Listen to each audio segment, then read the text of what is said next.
Hello, Dave. Shandersen, my man. Hello. I want to say congratulations because you're practically the first man to appear in the podcast twice. Really? You're the first one, by the way. Whoa, thank you. Yeah, That's a big appreciate honor. that.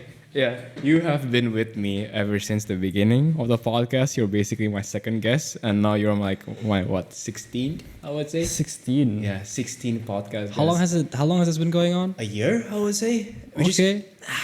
To be honest, like the progress hasn't been that much of I expect. That means like every month I record like 1 or 2 podcasts, which means that I think that's something that we can like improve on the output.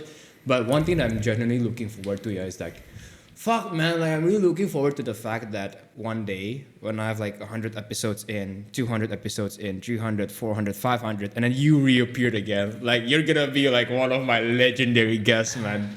The fact that you're with me ever since the beginning, like Day one chef's kiss. OG. Chef's kiss, the OG, the absolute OG. To be honest, yeah, this podcast is a bit different. Why?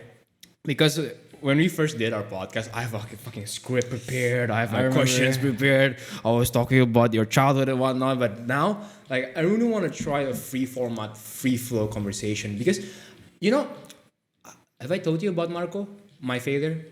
Oh yeah. Yeah, you told me that. Yeah. Yeah, I told you that, right? I realized that in the end of the day, I think like there's something magical when it comes to conversations that is unscripted, man. I agree. Like the fact that we talked in Rafino for like, but fuck, like what? You know, 3 you know, hours, like bro? I like that's why we had to move because I felt like from the first location, like, but I think like we have to move though because like you only have like one light chiti left, and like there's nobody else in the restaurant. Like the abang is just like standing there. It's like Yeah. get the fuck off me, man. But that was cool. But all this speaking, like I didn't expect this fucking idea where we can like fucking talk for like what, like 3 hours in Fengsheng and another like 2 hours in Rafino. It was legendary. I feel like the thing is like we always talk this long. It's just that like sometimes my mom or like your mom calls, like okay, I guess it's time to go home. It's time to go home. You know? Like, can you imagine this idea where like we're like fucking like what 25, 28, and we have like our parents' supervision a little bit more less restraining. I don't think you'd have parental supervision by 28. Yeah, exactly. We don't have that, and I'm like, you know, Shan, I think it's a bad idea if we don't go home. It's like fucking 3 a.m. in the morning now. You know, some people, like most of the modern people now, like once they reach 28, they still live with their parents. At least like a lot of the friends that I know. Isn't that a bad idea? Or You see, yeah, like it's not like it's like by choice. I think it also comments on like how a lot of people nowadays don't want to get into like a relationship though. right. Because they'd be like 28, 27, single, living with their parents, like by choice. Because if they live alone, they're literally living alone. Like they'd rather live with their parents. Exactly. What's the point of moving out, right? Yeah. Would you consider them to be losers? People Nah. who refuse to go out and to build their own home, build their own relationship, build their own family. Well, I don't think they're losers. I feel like that's how most people should be doing by like 28. Really? Start their own family or whatever, I guess. Okay. So you think that people who are actually like 28 and they're still living with their parents, they're not necessarily losers. They're Because they do it by choice. Sometimes they're like too focused on their work. Also, there's this big thing of like, it's actually not that big of a deal to live with your parents as long as like you're not living in their basement because like you don't have a job. Or whatever, that's something that I have in mind, you know, like people who stay with their parents till 28, living in the basement. I'm talking about like you have a job, you probably have your own apartment. It's just that you just want to live with your parents because it's not, why live alone, you know, Yeah, when why you live have alone? people surrounding you, right? But like, this is just a fucking random question that pops at the back of my mind. Like, by the age of 28, like you're fucking 20 now. In 8 years' time, like, where do you honestly see yourself, man? I don't know. I mean, I don't see myself like right now. I'm 20. Like when I was 18, I don't see myself being here. I'm very certain of that. A lot of things change, man. People change, man. I feel like it should be normalized. Like when your friends change, you kind of go like, "Oh no, he changed." But Right. like at the end of the day, people change. You know, you gotta. It's part of life. There's nothing constant here. True. But the question here is that do we change for the better or for the worse, right? Yeah. That's the real question. That is Are you the real changing for the question. better? I'm definitely changing for the better. Oh, enlighten me, bro. What seemed to be the biggest change that you noticed when you were fucking like butt fuck? I love that word, butt fuck. When you're like butt fuck 18 and like when you're butt fuck 20 now. I'd say how I have more perspective now. Oh, enlighten me. I'd say That's delicious. perspective is kind of like how broad you can see the world. When I was 18, I was kind of like too focused on my goals and aspirations, to the point where the focus was kind of more like me and whatever is in my direction. But now it's more like me in my direction and how my direction is affecting other people as well. Oh, damn. You're basically thinking in a much more bigger horizon, much more bigger POV. I think it's just because I entered the industry, like an actual working field. Well, Right. I'd say like properly, I guess, this time. Because most of my work is usually like online, Right. right? Like simulations and all that. But during my internship this year, I get to interact with like real workers who are like Real people. yeah, you like know? real people. And I guess it's just something that my 18-year-old self didn't really understand. It's kind of like the thing where, like, I'm very certain though, like my 18-year-old self was like reading way more books than I am now, because Fair point. obviously I'm busy as hell. But like reading about something is very different than experiencing it. you know? Fair point. Fair point. Like Fair point. like you see Da Vinci's drawings and whatever, like in like images, Google and whatever, until you go to like the British Book Museum and you see it and you're just like, Holy there's something different here, you know? Holy fuck, man. This is magical. Yeah, actually, yeah, like this is why I'm never a big fan of like online anything, unless it's like something like really useless. But like in general, like just try not to do anything online, you know? Like True. the human is like mind, body, and soul, you know? Fair point. It's just online. There's no body. There's barely any soul. I think that's because like evolutionary wise, we're also wired for real experiences, you know? Like fucking hell, think about it. We just entered like the digital age for like what? Fucking 20 years ago. The whole idea of our biology is designed and evolved to experience real things, real human connection, real interaction, real sex, and not pornography. Those kinds of things. It's quite simple, you know?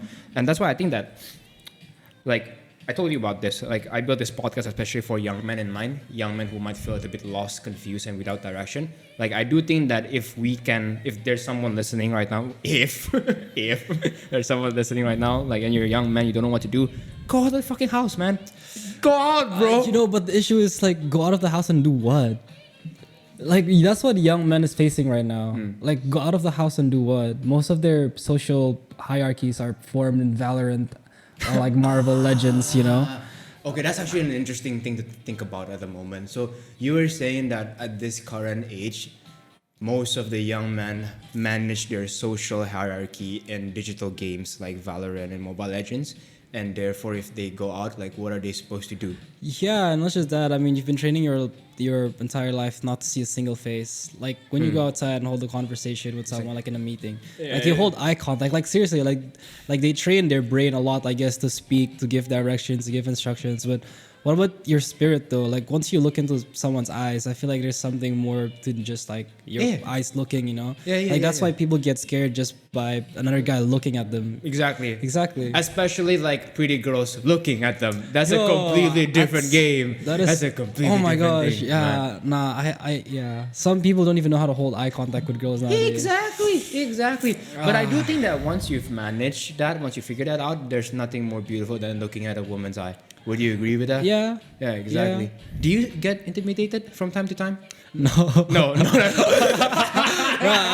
I'm 20. I've been in the field.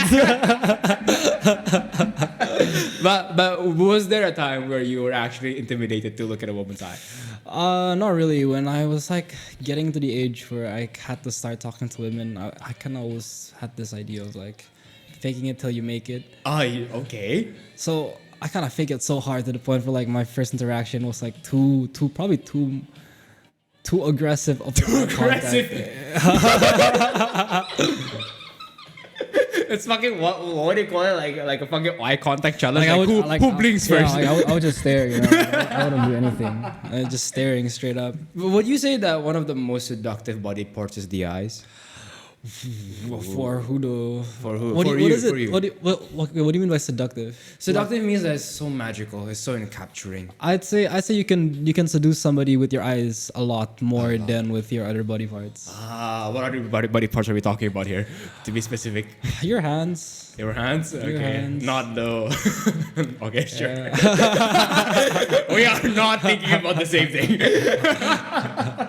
I'm talking about like seducing someone, you know, like a lot of physical touch. A lot of physical touch. Fair point. But it's usually women, I'd say. I think flirting with somebody with physical touch is a women's weapon, not really a man's man. The Because gestures, the hand placement. yeah, I feel like for a man, if you just randomly start touching a woman, that's kind of weird. It's a fucking harassment, bro. You're gonna get captured by the police or something. Flirting as a man, I think flirting is just with your eyes and the amount of space you give to a girl. Give the camera a flirty look. All the girls watching this podcast like, oh! I can't remember where I learned this or whatever, but apparently like if you're talking to women, and I do this quite often as well. Not that I like if I were to like I usually do this if I'm actively looking around. If you're I'm actively looking around. If that's the big word, guys. Ladies, it's the if. Okay, it's not. Yeah, apparently when you're talking to them, you're supposed to be leaning on a wall so that it looks like she's the one cornering you. Okay. With men, it's all about eye contact and like making distance. Dude, is that why you like the wall in Fengsheng? Okay, no, that's a different story. I just like the wall in general because I have to explain this to you. You know, like this is a table, this is a chair, and I got a wall in the back. I got a throne. You know, like I got a full throne. Like, that's why I like my wall. I had this one friend who told me that liking the wall is a false sense of security because if something happens, like you have less space to move. That's not the point. I just want to lay back. I just want to lay back while I eat my food. Like it's a mini throne. Like you got the backing here. Like it's just comfy to yeah, have. it's just comfy to have. It's not that deep, bro. Like it's not that deep. For context, guys, so basically I was going out with Shandersen to like fucking Fengsheng, and then like out of nowhere, like he suddenly said, "Hey, do you like the wall?" I was like, "That's such a gay question to ask, man. Do you like the wall? What do you mean by that?" I was like, "No, I don't like the wall." It's like, "Oh, I like the wall." I was like, "Okay, go get the wall, man." It's a nice little throne, DIY throne. That's a trademark by Zhebedeus Samadi. Wait. Hold on. Like amongst all of your siblings, they all love walls. As in their position to sit? I've never really asked them, but I like my wall. Dude, 20 years of your life and you didn't know the preference of Chandelier about whether or not her sitting position is on the wall? No, they don't. I don't think they usually move around. They kind of just sit there. But if there is a wall, I'm always on. You're the wall. always on the That's wall. okay. Maybe they didn't have a preference because I'm always on the wall. Like they didn't have a choice. They're like, yeah, whatever, go get the wall, man. Go get the fucking wall. Anyways, tying back to the seductive part, I'm interested about this. You mentioned that the way that you can seduce a woman by the way you sit, by the way you look at her, is that you try to sit actually near the wall so that it gives the impression that the woman is actually cornering you. Like, enlighten me about the psychology. I think here. sitting down is a different story. Like if sitting down, there's like the couch version and like there's the chair. Like in a table, it's usually like the couch and a chair. I feel like it's just basic courtesy to give the woman the couch, But like if you're standing up, then try to lean on the wall. Enlighten me about that. Like help me understand the inner workings of a woman's mind. Why is it that's actually attractive? What? Leaning against the wall. It's not about that being attractive. It just makes her, I guess, secretly think. Well, not secretly, like under her brain, subconsciously think that you're like she's the one that's trying to pursue you. You know how like in movies where like the girl would normally be on the wall and the guy would just be like, wow. That kind of like asking my husband to do the webtoon trend. Yeah, exactly. But right. If you were the one on the wall, like she just subconsciously think that she's trying to do it to you. But it's basically giving her the upper hand. But like again, it's not giving her the upper in hand. The dynamics? It makes it look like she's having the upper hand. Yeah, it makes like, her feel. It makes her feel like she's the one pursuing you instead of you pursuing her. Right. But again, this is like bro science, so like, don't follow it too hard. This is not backed by data, like, guys. I might just be like a good-looking guy, and anything I do is just attractive, Like if me as a goofball, I'm leaning on the wall. The girls are like, "What the fuck are you doing here?" Like, it has nothing to do with leaning on the wall. It's just being attractive. But anyways, no. I still want to press on this topic about being seductive for women. Like, Do you think that women actually prefer to be the pursuer rather than to be the one who is pursued? I think she will feel safer if she is the one pursuing. Yeah. And I think it allows her to give more space to express herself. I mean, think about it. Like, we wouldn't feel comfortable if someone is pursuing us in the middle of the night, right? It would be much better if we're the ones pursuing. Yeah. So where's your house? Let me walk you to your house. You know. It's kind of creepy, you know, like. You're getting like, nah, it's okay. Let me walk you to your house. Wait. So here's the question then. How is it that a young man can learn to show kindness without actually being creepy? Ooh, you got to learn how to love yourself before you love others. Enlighten me. Love from an abundance of love, not from the need of love. Kind of learned this like in a very hard way, which I will not get into detail on. For sure, I respect that. But basically, you're supposed to, quote unquote, find love, not in a way where you're actually looking for love, but kind of more of a, I have so much love, like I want to share it with someone. You know? Why is it that you feel kind of disgusted when you say that? Like, that is such a cliche thing for me to say. It is such a cliche. Yeah, like I can sense like the sense of disgust that you have for yourself. Yeah, but because it was okay. Yeah, it was just such a dark time of my life. Just to learn something so basic, you know. Like you're supposed to, like with your partner, you're not supposed to be seeking love from them. You're supposed to like give your love towards them, you know. Like from the abundance of love, then you will love, not from the like what was the need, the hunger, need, yeah, the not craving for love. yeah. So it's about like giving love as an abundance of it, like an overflowing, an expression, rather than as a need and a hunger to please love me back. You know? Yeah. I think that men who are needy kind of pushes away women. Would you say so? Needy men. Oh, that's okay. Then we get to the topic of a wholeflation here. Okay, let's go. Let's fucking go. Let's go. Some women like that, you know. Like they wouldn't look at the man and be like, I want to marry you in the future, but they look at that man and be like, I'm gonna use you. You know. Like a man who's like very needy for love and affection or attention. I'm very sorry to derail you for a second. Like for the audience who might not know, what is wholeflation? Wholeflation is just the increasingly number of women with bad behavior nowadays. Wholeflation. Wholeflation. Okay. Cool. Right. So, okay. How does this connect there? So, I bet. So, wholeflation. Okay. And then it connects to this idea that, what was it that you said before? Like, there's a lot of women nowadays that will make it look like the whole neediness is working, but it's not really because she's just playing with you. she's just playing with you. Yeah. Okay, enlighten me. Well, yeah, because a lot of women at the end of the day, they kind of strive on attention. Well, at least the ones that aren't raised properly or have a proper mindset, they kind of strive a lot on like they stay alive from like attention that they get from men. So they kind of keep like a group of men around. Usually the easiest way to increase the number of group of men is by just picking up men with like very needy one would want anything like just for a girl to talk to you. Anything. It kind of goes back to our conversation, remember, in Fengsheng, where we have this idea that if you're well fed, you're more likely to eat more healthy food and not crave for the bad food, and therefore you have a healthier cycle. But if you're hungry and you're craving for bad food, you eat bad food, and then you actually crave more bad food, and it goes cycles again and again and again. Yeah. It kind of goes back to our our emotional needs. If that hasn't been met, we have this neediness, and we would accept anything, including women who actually use us for the sake of our attention only, and it kind of goes on a cycle downward to hell, you know. Yeah. So I think that it kind of ties back to what you said before, that this idea of being kind without being creepy is actually by understanding that you have a love for yourself that is abundant. You're not hungry, you're not craving for any bad food, and therefore you can start to actually learn to love more properly as well. Yeah. Would that be a reasonable way to say it? That is very reasonable, but I'd like to also add that it's not mechanical at all. I feel like. What do you mean? Like the way for you to find someone that you. I think somebody did a study on this, said that if you actually meet somebody and they just straight up give you butterflies, the relationship usually wouldn't last. But why? Because you're attracted to the wrong things, you know. Like you're just attracted to how they look. But if you meet somebody and you're like, oh, okay, like you're a person, you know, let me get to know you. because you're a person. Because why not? You know, we hang out a lot, so why not get to know you more? And I discover more things about you, and then you're like, whoa, you're actually kind of cute, kinda cool. you know? Yeah, you're cool. You're actually kind of cute. So like, why don't we give this a try?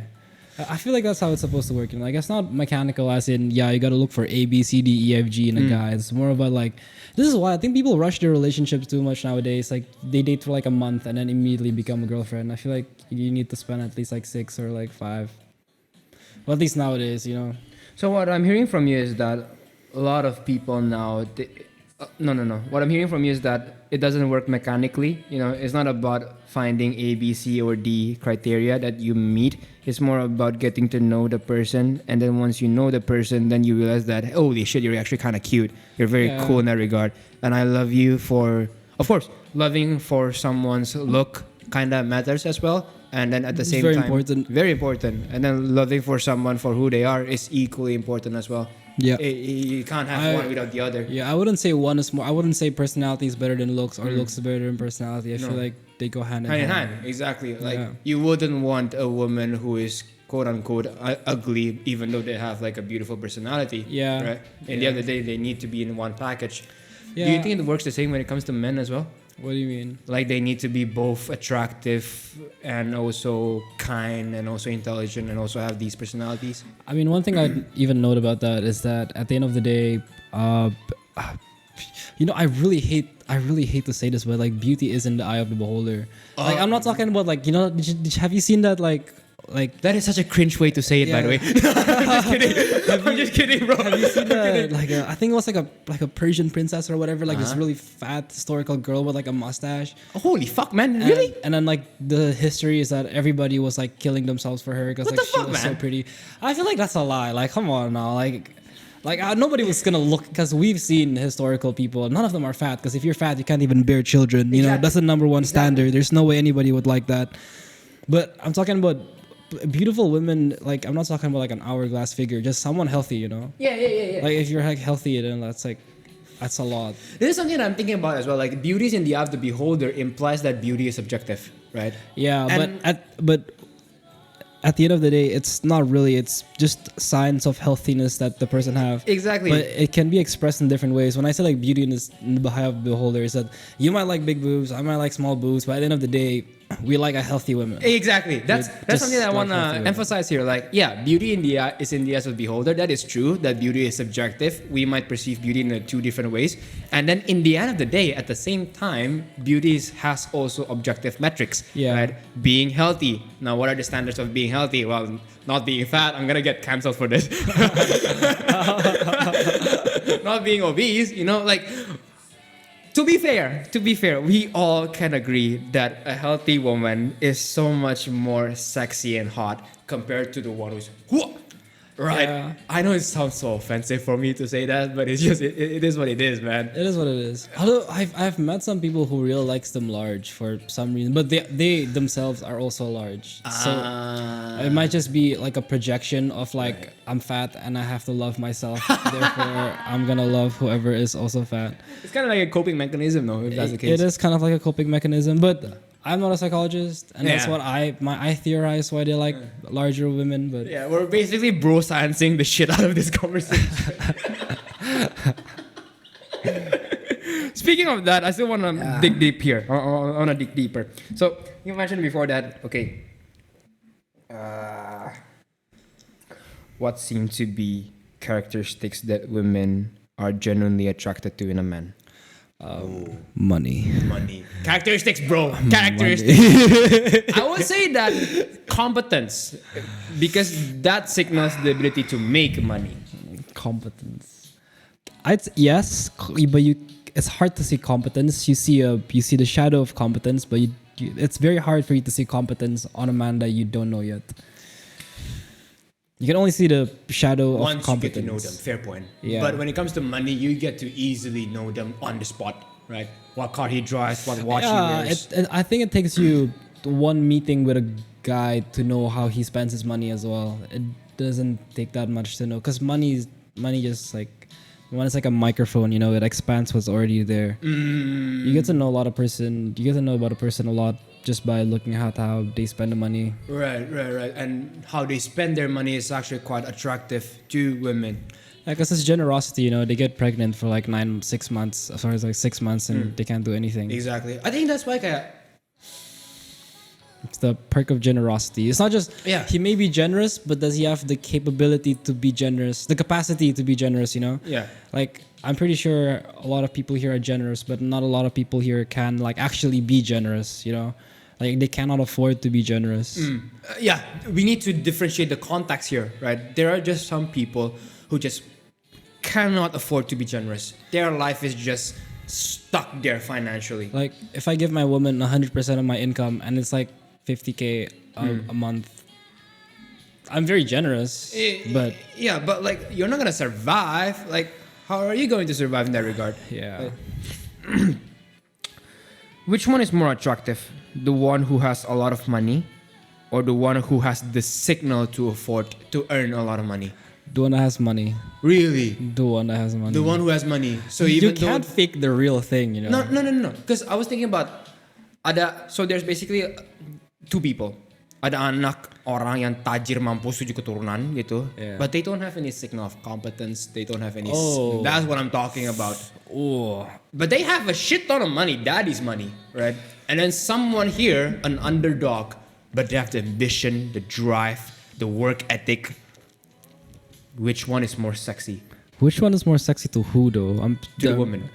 But women are so different individually. I mean, I'm sure there's a very big pattern of what they will choose. I don't know the statistics specifically, but since the majority of women aren't gold diggers, I think we can agree on that. Fair. They will probably go for the competent man. But the gold diggers will obviously go for the... Exactly. So it kind of ties back Generational down to wealth. like who are we talking to specifically, right? Because there's no one size fits all. Yeah. Right. For the women who are gold diggers, they would definitely be attracted to the smell of money. But to the women who are actually not gold diggers, who would actually appreciate the man. Yeah, because you want a competent father, you know, you wouldn't just a dad who plays Nintendo Switch. Exactly. Although I'll probably be the dad that plays Nintendo Switch. That's cool, brother. Okay, let me just restart this real quick. Okay, off we go. Okay, where are we again? About signals of Nintendo competence. About Nintendo Switch. Dude, you remember that conversation that we had in the gym where you were playing the devil's advocate? What were we talking about? That's fucking gold conversation. Yeah, we're talking about would you want your son to be fat and happy? And I was like, yeah, I want my son to be playing like CSGO. Dude, I absolutely love that conversation. That's fucking gold, man. So, for context, guys, we basically had this conversation where, like, is purpose and meaning important in a man's life? And then, like, Shandersen was playing the devil's advocate, and he was saying, like, nah, it's not important. I want my son to be fat and play Nintendo all the damn time. I was like, do I really want him to be fat? No, like, I'm seriously considering, like, do I really want my son to be fat and to be playing Nintendo all the time? I was like, no, I don't want him to be fat. I want him to suffer, you know? But, like, generally speaking, let's talk about this, you know? Like, if you were not playing the devil's advocate, do you think that purpose is important in a man's life? Yeah, I think purpose is very important in a man's life. I'm pretty sure a lot of people kind of like one of the causes of depression is obviously the lack of not having a purpose. Yeah. If you have nothing to do in your day-to-day life and you're just like, I don't know, like jerking off in the corner of your room, like who wouldn't want to kill themselves? You know? Exactly. Nothing to pursue, Yeah. nothing to feel proud of. Like, Exactly. What am I doing here with my life? Like you just want to kill yourself because there's no point to your life. Like, might as well end it here. Exactly. So the way that you actually, okay, for context, this is bro science. We're not psychologists. Okay, guys, disclaimers. Maybe one of the ways that you can start feeling less depressive or less likely to want to kill yourself is by actually finding something to strive for, something to work for, something to pursue. The hardest thing about that, because obviously, I mean, everyone's been depressed. I mean, not to like a certain extent. I feel like in everybody's experience, the hardest thing is like the first step to actually saying to yourself, okay, you know what, let's try something new. Exactly. I think, dude. The beginning is always the hardest part of the journey. The first step is always the hardest part. I think the most dangerous thing about crying is that it's actually very therapeutic and you don't want to stop. Oh, enlighten me about that. Yeah, I mean, crying feels nice. I mean, you're releasing all of these stress hormones and whatever. It's basically like a drug. if you're a very stressful person and you just don't want to stop crying, and so like you kind of like forcing yourself to feel more, to feel more of like the depression or whatever. At least from like personal experience, from like talking to people and like myself, that's how they usually feel. So you're just like kind of like putting yourself in a more depressive state. Like the hardest part is just admitting to yourself that, you know what, I'm gonna stop. I need to get my shit together, you know. Let me start surfing, or like let me start hiking or whatever. Or let me get out of the fucking house, do something. Yeah. Oh, getting out of the house is so important, bruh. Exactly. Like the sun is so important. Like in the UK, like every time winter hits, like you just have no energy. Like you're just dead. Bro. Enlighten me what it's like to be in the UK on a daily basis, by the way. On a daily basis, it's actually pretty chill. You know, you get clean air. Like you don't go out and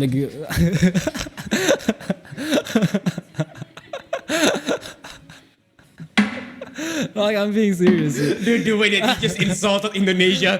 We basically get clean air. That implies like we have shit air here. Yeah, we have horrible air here, dude. Like, what do you mean? Nah. Yeah, one of the best things that I really like about the UK is that clean air. Do you want to hear a joke? You know, like I know a friend who says that in Indonesia, like I have all my acne and breakouts once I moved out to the UK. That's so true. No breakouts and no acne. I don't wash my face. I don't put moisturizer on, and my face is fine. Exactly. Like I come here, I wake up. I come here. Nah, like it's a real thing. Because it's so clean. But is it like because they have less cars there, or is it what's going on there? Like, why is it they have cleaner air? Yes, they have way less cars, obviously, because they're a way smaller country. Like if you see the map, like obviously we all know that the map isn't accurate to scale, right? Right. If you put Indonesia to like the UK, Indonesia is like so much bigger. Oh, like so much Yeah, bigger. you can here. probably look it up right now. But Jamie, pull it up. I wouldn't say it's like so much bigger, but I'd say relatively speaking, like compared to Jakarta, like a city like Jakarta, and you compare that to any other city in the UK, it's quite large. And the number, like when it comes to like car density, it's quite large. So like obviously you're gonna have so much more pollution. Wait. Like to give me like an idea here, what's the ratio here? Like 1 to what? You might have to check that again. I don't really know. The rough ratio. I actually have no idea. No idea, I checked this once. I just know it's larger. I just know it's like why it's impactfully larger than the UK. Okay, now we know that basically UK has cleaner air. Okay, but like cultural wise, what are the people like there? I'm very curious. Oh yeah. What are the people like? The morals of the people are based on way different things. Yeah. Please, let's talk about this shit, bro. This is cool. From the way I see it, I think morals are divided to sources. I'd say sources, like the reason why you do the things that you do, like your morals, why you have your morals. One of them is from guilt, from other people looking at, like if other people, like I feel bad, you know, because people are like looking at me, so like I really have to do this, you know, I really have to help this guy or whatever. And that's like from the expectations of others, you know. And if your morals come from your own self-guilt, like you don't need people to tell you you're supposed to do that, you're supposed to do this. I feel like that's the main difference there. Like in the UK, morals come from your own guilt, like you feel bad for this person, instead of like, okay, society expects me to do this, so like therefore I want to do it. And I feel like it's just way healthier because it translates into like indoor experiences, like when nobody's looking, like you're still like really kind to the person. The best way to say is that they're really tahu diri, you know. Tahu diri. Yeah, I mean, sure, you get like the casual or like the usual kayak yang orang kurang ajar gitu loh. Of course. But like generally speaking, they're all really nice. They all have a like respect there is granted by birth instead of like. Oh really? Yeah, respect there is granted by birth. As long as you're a human being, you will have respect. I feel like here you obviously have to be. You have to earn it. It's based on hierarchies, right? Yeah. Or where you are on the social status. But in the UK, it's not the case that way. Yeah, I mean, you can just see it, like just from how the people cross the street. Like in the UK, people cross the street, they're like, "Thank you." Oh, really? They do that? Yeah, I mean, I do it here just because I see it there and I feel like it's nice. To actually implement it here. Oh, this is an interesting question. Do you think that we can bring cultures from outside, positive ones, to the ones that we have here in Indonesia? I think you see. Okay, let's continue this example of crossing the street. So in the UK, you say thank you, blah blah blah. And here, what do? You wag your hand. Like even though the guy stopped, like you still doing. Like I get so mad when they do that. Like my car is stopping, and you just see this like anchi.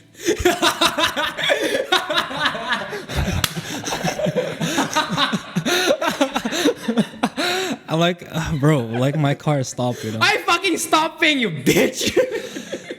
So I feel like my 18-year-old self would have said, I feel like it'd be really nice if the UK people were like here teaching them like to say thank you instead of that.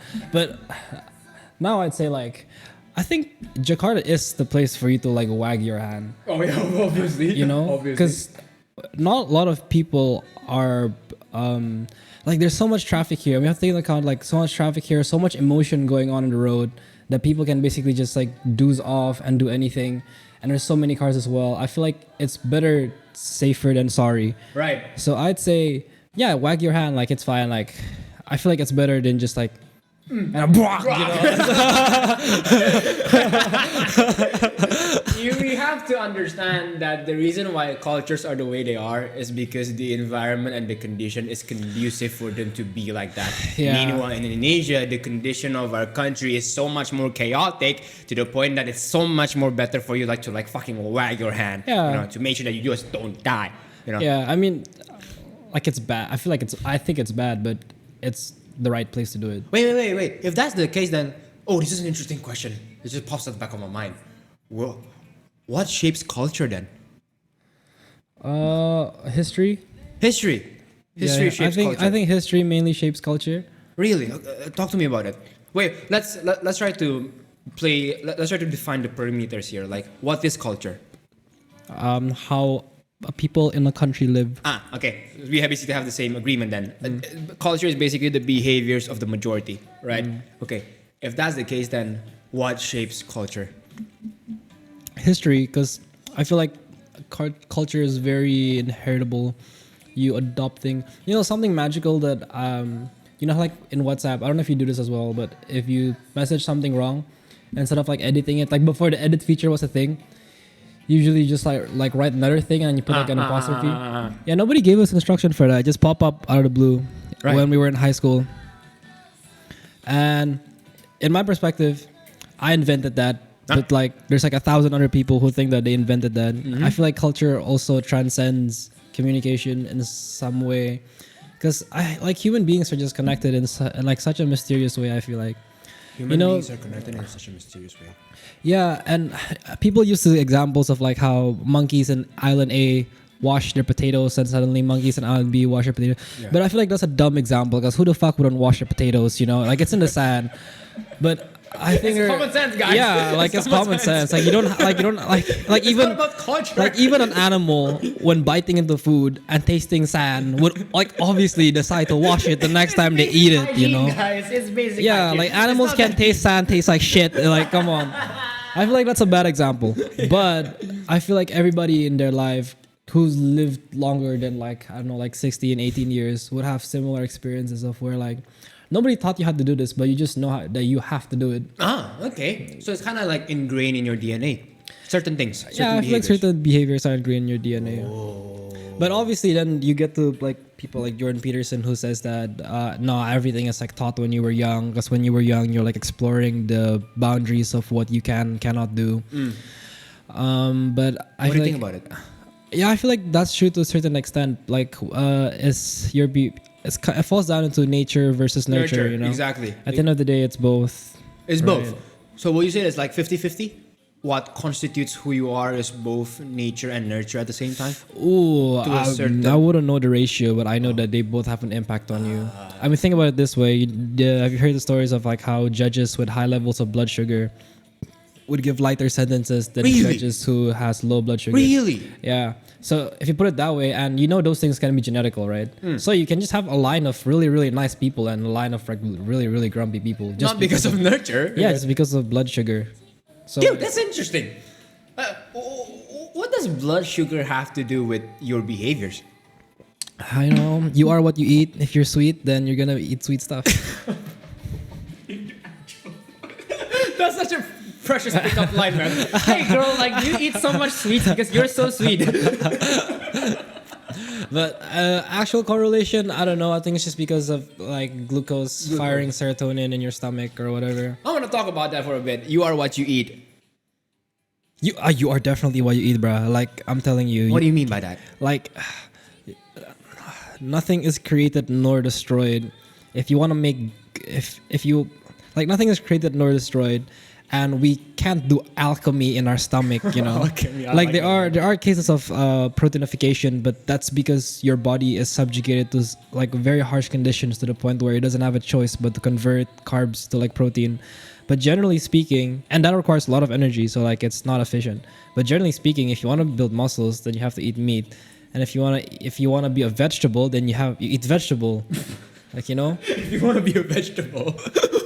What do you mean if you want to be a vegetable? Like if you want to be in a vegetated state of life, then eat vegetables. Like if you don't want energy, if you want to keep farting like a cow, then you eat vegetables. But at the end of the day, we are not just made with like meat, you know, like we have skin, we have fibers, we have water. Like we need to consume like a good combination of all of this instead of just like saying meat is meat. Like, Right. I mean, you've heard stories of how the carnivore diet helps people with diseases. Yeah, but I've also heard stories of like how like fucking, what's it called? Like vegetable juice helps people with tongue cancer. So at the end of the day, stuff like that is like a case to case basis. But as a general rule of thumb, you're a human being and you are an omnivore. You need to eat meat and vegetables. I think it's very, now that I think about it, I think it's very true. Like if you eat McD burger for every goddamn time of your life and you eat soda all the damn time, you're gonna feel like shit, bro. Yeah, you're gonna feel like shit, man. And just a quick plug, Burger King is the healthiest fast food when it comes to burgers. Obviously, I mean, Why? because Burger King use actual ingredients instead of just flavoring and all that. Like, I mean, I'm a certain brand. Just say it, by the way. Nobody's watching. Bro, anyways. McDonald's basically feeding you paper with flavoring. Like, Shit, bro, they do. well, I mean, it's technically it's still meat, but like, is like there's so much chemicals in it to the point where like, is it really meat? It's not meat. It's basically chemical meat. Yeah, it's basically chemical meat. I mean, there's some meat in there, but nah, Burger King is the way to go. But if you have KFC, then obviously that's just chicken, straight up chicken. Might as well eat KFC. So basically KFC, McD, and was it Burger King? Oh, I'm talking about like a burger fast foods, you know. Oh, burger fast burger foods. fast food. Burger King is the way to go. So what's the holy trinity here of like burger fast foods? Basically, Oh. McD, Burger King, McD, Popeyes, and then McDonald's. Okay, Oh, which sorry, one? Burger King. Burger King is number one, Burger King, and then Popeyes, and then McDonald's. McDonald's. Yeah. You're basically ranking them based on the organicness of the meat. Yeah, Popeyes is only second because it doesn't really serve beef and it's quite expensive. But say we're just saying meat in general, then Popeyes would be first, and then Burger King, and then McDonald's. Dude, this is such a stupid question, yeah. Like, if I'm a young man and I wanted to start to get my food and get my diet right because I am what I eat, my energy, my behavior is pretty much determined by what I consume. Like, what seem to be the common principles here? You gotta have to cook for yourself. Fast really? food is a fast solution, and no fast solution is actually good because at the end of the day, fast food is not healthy. There's just so much bad oils in there, like seed oils. KFC, I don't think it's a shock that to anyone that KFC obviously injects their chicken with some magical syrup to make them grow bigger and strong, and those things will cause you to grow gynos. What is gynos? The gynos is like when man have like boobs. Oh shit! Like even bro. like when they're like really shredded, and then you can just like see something like. So through that's there. actually because of the magical syrup. It's estrogen. The magical syrup and stuff like that increases the levels of estrogen in your body. Just because it technically increases the testosterone, but when your body increases in testosterone, it has to balance itself out, so it produces a lot more estrogen. Oh, that's cool. Yeah. So testosterone and estrogen basically goes hand in hand. Yeah, If so, like, both goes up, one goes up, the other One, one yeah, goes up. yeah, one goes up, the production of the other one goes up. That's why people with the inject testosterone without like hormone blockers, they either grow gynos or their balls just shrink because they just stop producing testosterone. Shit, bro, that's. And only produce estrogen. Is there something to be concerned about when it comes to gynos, or is it just like aesthetics only? That's a problem. Your hormones are imbalanced. Which is completely bad. Yeah, if your hormones are imbalanced, you have like shit energy. You're just living day-to-day life in a very sad way. You're Like miserable.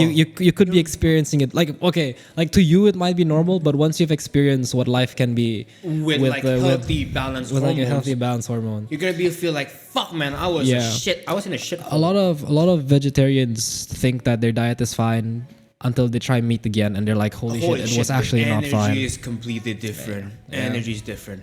Yeah. What's your diet like at the moment? Ooh, my diet, it changes from time to time, but usually, so I do not put any vegetables. Like if I go to a restaurant and they provide me with vegetables, like in my menu, like in my food, like did you just come like with rice and chicken? Right? It's like stuff in it. I'll eat the vegetable, but if on a day-to-day basis where I'm just cooking, there is no vegetable insight in my food. Yeah, that's because I get all my fibers and all that from eating a lot of fruits. Like I eat so much fruits. Like There's no point in eating vegetables anymore. yeah. Like every time I eat a meal, I eat like an apple this big, Oh fuck, man. like one full big apple every meal, and then throughout the day I'll be snacking on grapes. How important is fruits for your body?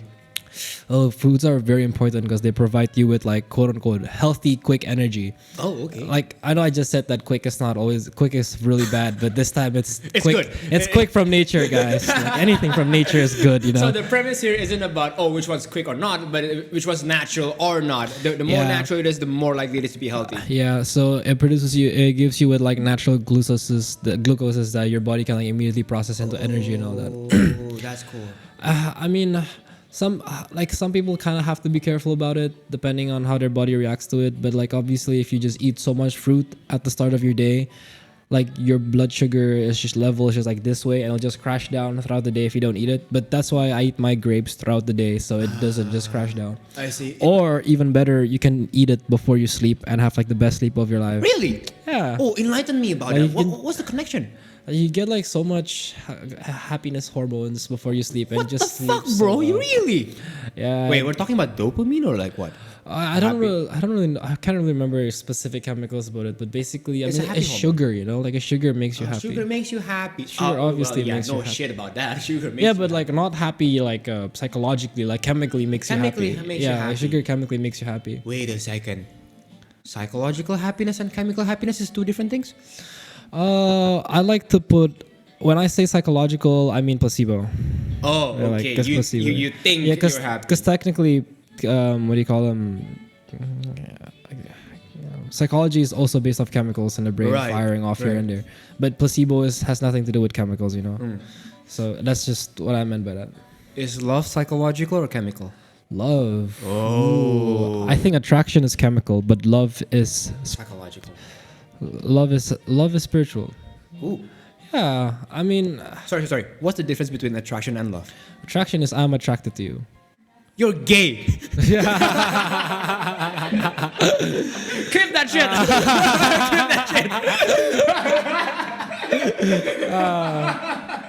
So that's Sorry.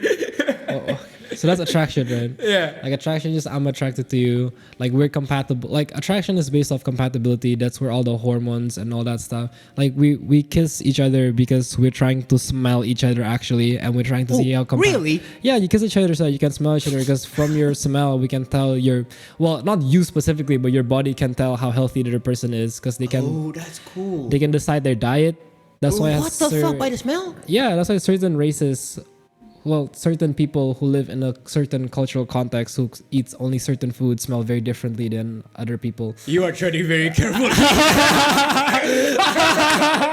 I can see that you're walking very carefully here. I love the way that you just frame your words. That you're like walking on a minefield here. Like, I'm gonna aikido this shit out. Yeah, I bet that those kinds of people exist a lot in the UK. they do. But anyway, Anyways, where Yeah, were you again? from Attraction, love. the yeah. smell, your body odor mainly comes from your diet. So you kiss each other because your body is trying to smell the other person and also like decide if the bacteria in your microbiome is Dude, our bodies are very intelligent. yeah. Bro, our bodies are intelligent as fuck, Like man. sidetrack. Coming back to my story when I was Sure. climbing Mount Agung, like my thighs got completely ripped to shreds, And then like immediately, like not even 5 minutes, like it already dried out because we You're were. fucking Wolverine or something. I don't know because we were like going down, right? So like my calf was like the very important part of the body that's moving. Like every part of my, like any other part of my leg was like still bleeding, but my calf was like dry. Like the body knew like it had to dry it immediately, or like I'm probably gonna. You're probably gonna trip and fall. Yeah, I'm probably gonna like lose so much blood, but like everything else was like Dude. still bleeding because it was the body part wasn't like being used that much, or like there's not a lot of blood growing through it. Yeah. But, I mean, I'm not a biologist, but my thighs healed so fast for some reason because it knew that it was being used. As the disclaimer has been mentioned, we're just bro sciencing this. We're just bro sciencing shit. Like I out. just find that really cool. Like I was like, yeah, nah. Yeah, our bodies are intelligent, which is very interesting. Honestly speaking, like the fact that we have such a powerful brain and that we still couldn't comprehend like a massive amount of what our bodies are capable of. Just from like placebo itself, you know, like if you think about placebo, like you're like think about it, like your body made that up, like how? Exactly. Like how? Like the effect, like placebo is real. Like placebo, like the cause and effect of placebo is not real, like the causal and procausal, but the effect is real. Like the relationship between the cause and the effect is not real, but the effect itself is real, you know. Repeat it again. So basically, the causal and the effect is not real, Yeah. but the effect is real. The connection between the cause and the effect is not real, The connection between the cause and the effect is not real, but the effect itself is real. the effect itself is real. Say for an example, I gave you a magnesium pill. It's just magnesium. Like it's just magnesium, and I say it's gonna heal your joints. It's gonna heal your joints. It won't, right? Yeah. It's just magnesium. Like you take it, and then suddenly the next morning, like your joints are healed. That's just placebo. Placebo. But like it worked. Like but from the where did your body pull all of this stuff? Yeah, exactly. Like these resources from? Right? Yeah. For every action, there's an equal and opposite amount of reaction. So what I'm hearing from you is that simply by the action of thinking about it results in a reaction that actually has a positive and concrete result. Yep. So like Dude, that's cool. the cause and results are not connected. Yeah, that's not exactly. real, but the results result is real. Yeah. Dude, that's impressive, man. Yeah. Never thought of it that way. Our body's like so fucking cool, bro. What seemed to be something that is just absolutely mind-boggling about the body? Ooh, Just absolutely mind-boggling. adrenaline. I feel like adrenaline. Oh, you talk about this in the previous podcast. Please go on. I don't remember what I talked about there. You about did, adrenaline, but please go on.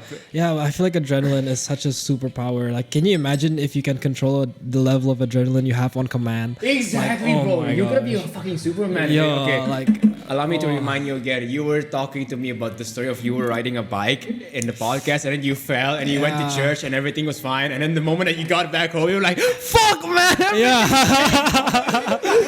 yeah, because like cause I didn't want to be late for church, guys. Like, bro, like, okay, so it happened in this trip as well, because my body knew it was gonna like get beaten up the entire 2 weeks I was there. So I was like, well, not 2 weeks, like 1 week and a few days. So I was climbing Mount Agung. Got like, bro, my thighs was like swelling like really big from that thing. Bro. Like, and I felt nothing. Like I was still going out. I was still doing Shit, everything. bro. Yeah, like yeah. all my friends were like oh, like from the hike or whatever. And my body was like still chilling. The time my flight landed, I started feeling sleepy, and it was still like 8 p.m. I started feeling sleepy, and it was 8 p.m. And by like 10 p.m., I was sick. Like I had a fever. Like by 10 p.m., I had a fever. It lasted like 2 days. The moment that you felt like, this is nothing, Yeah. you know, this is child's play. And that's why when you sleep, By the time I got home, you know, my body's like, I recognize this room. It's safe now. Like we're safe now. and it's like, Yeah, like go get sick.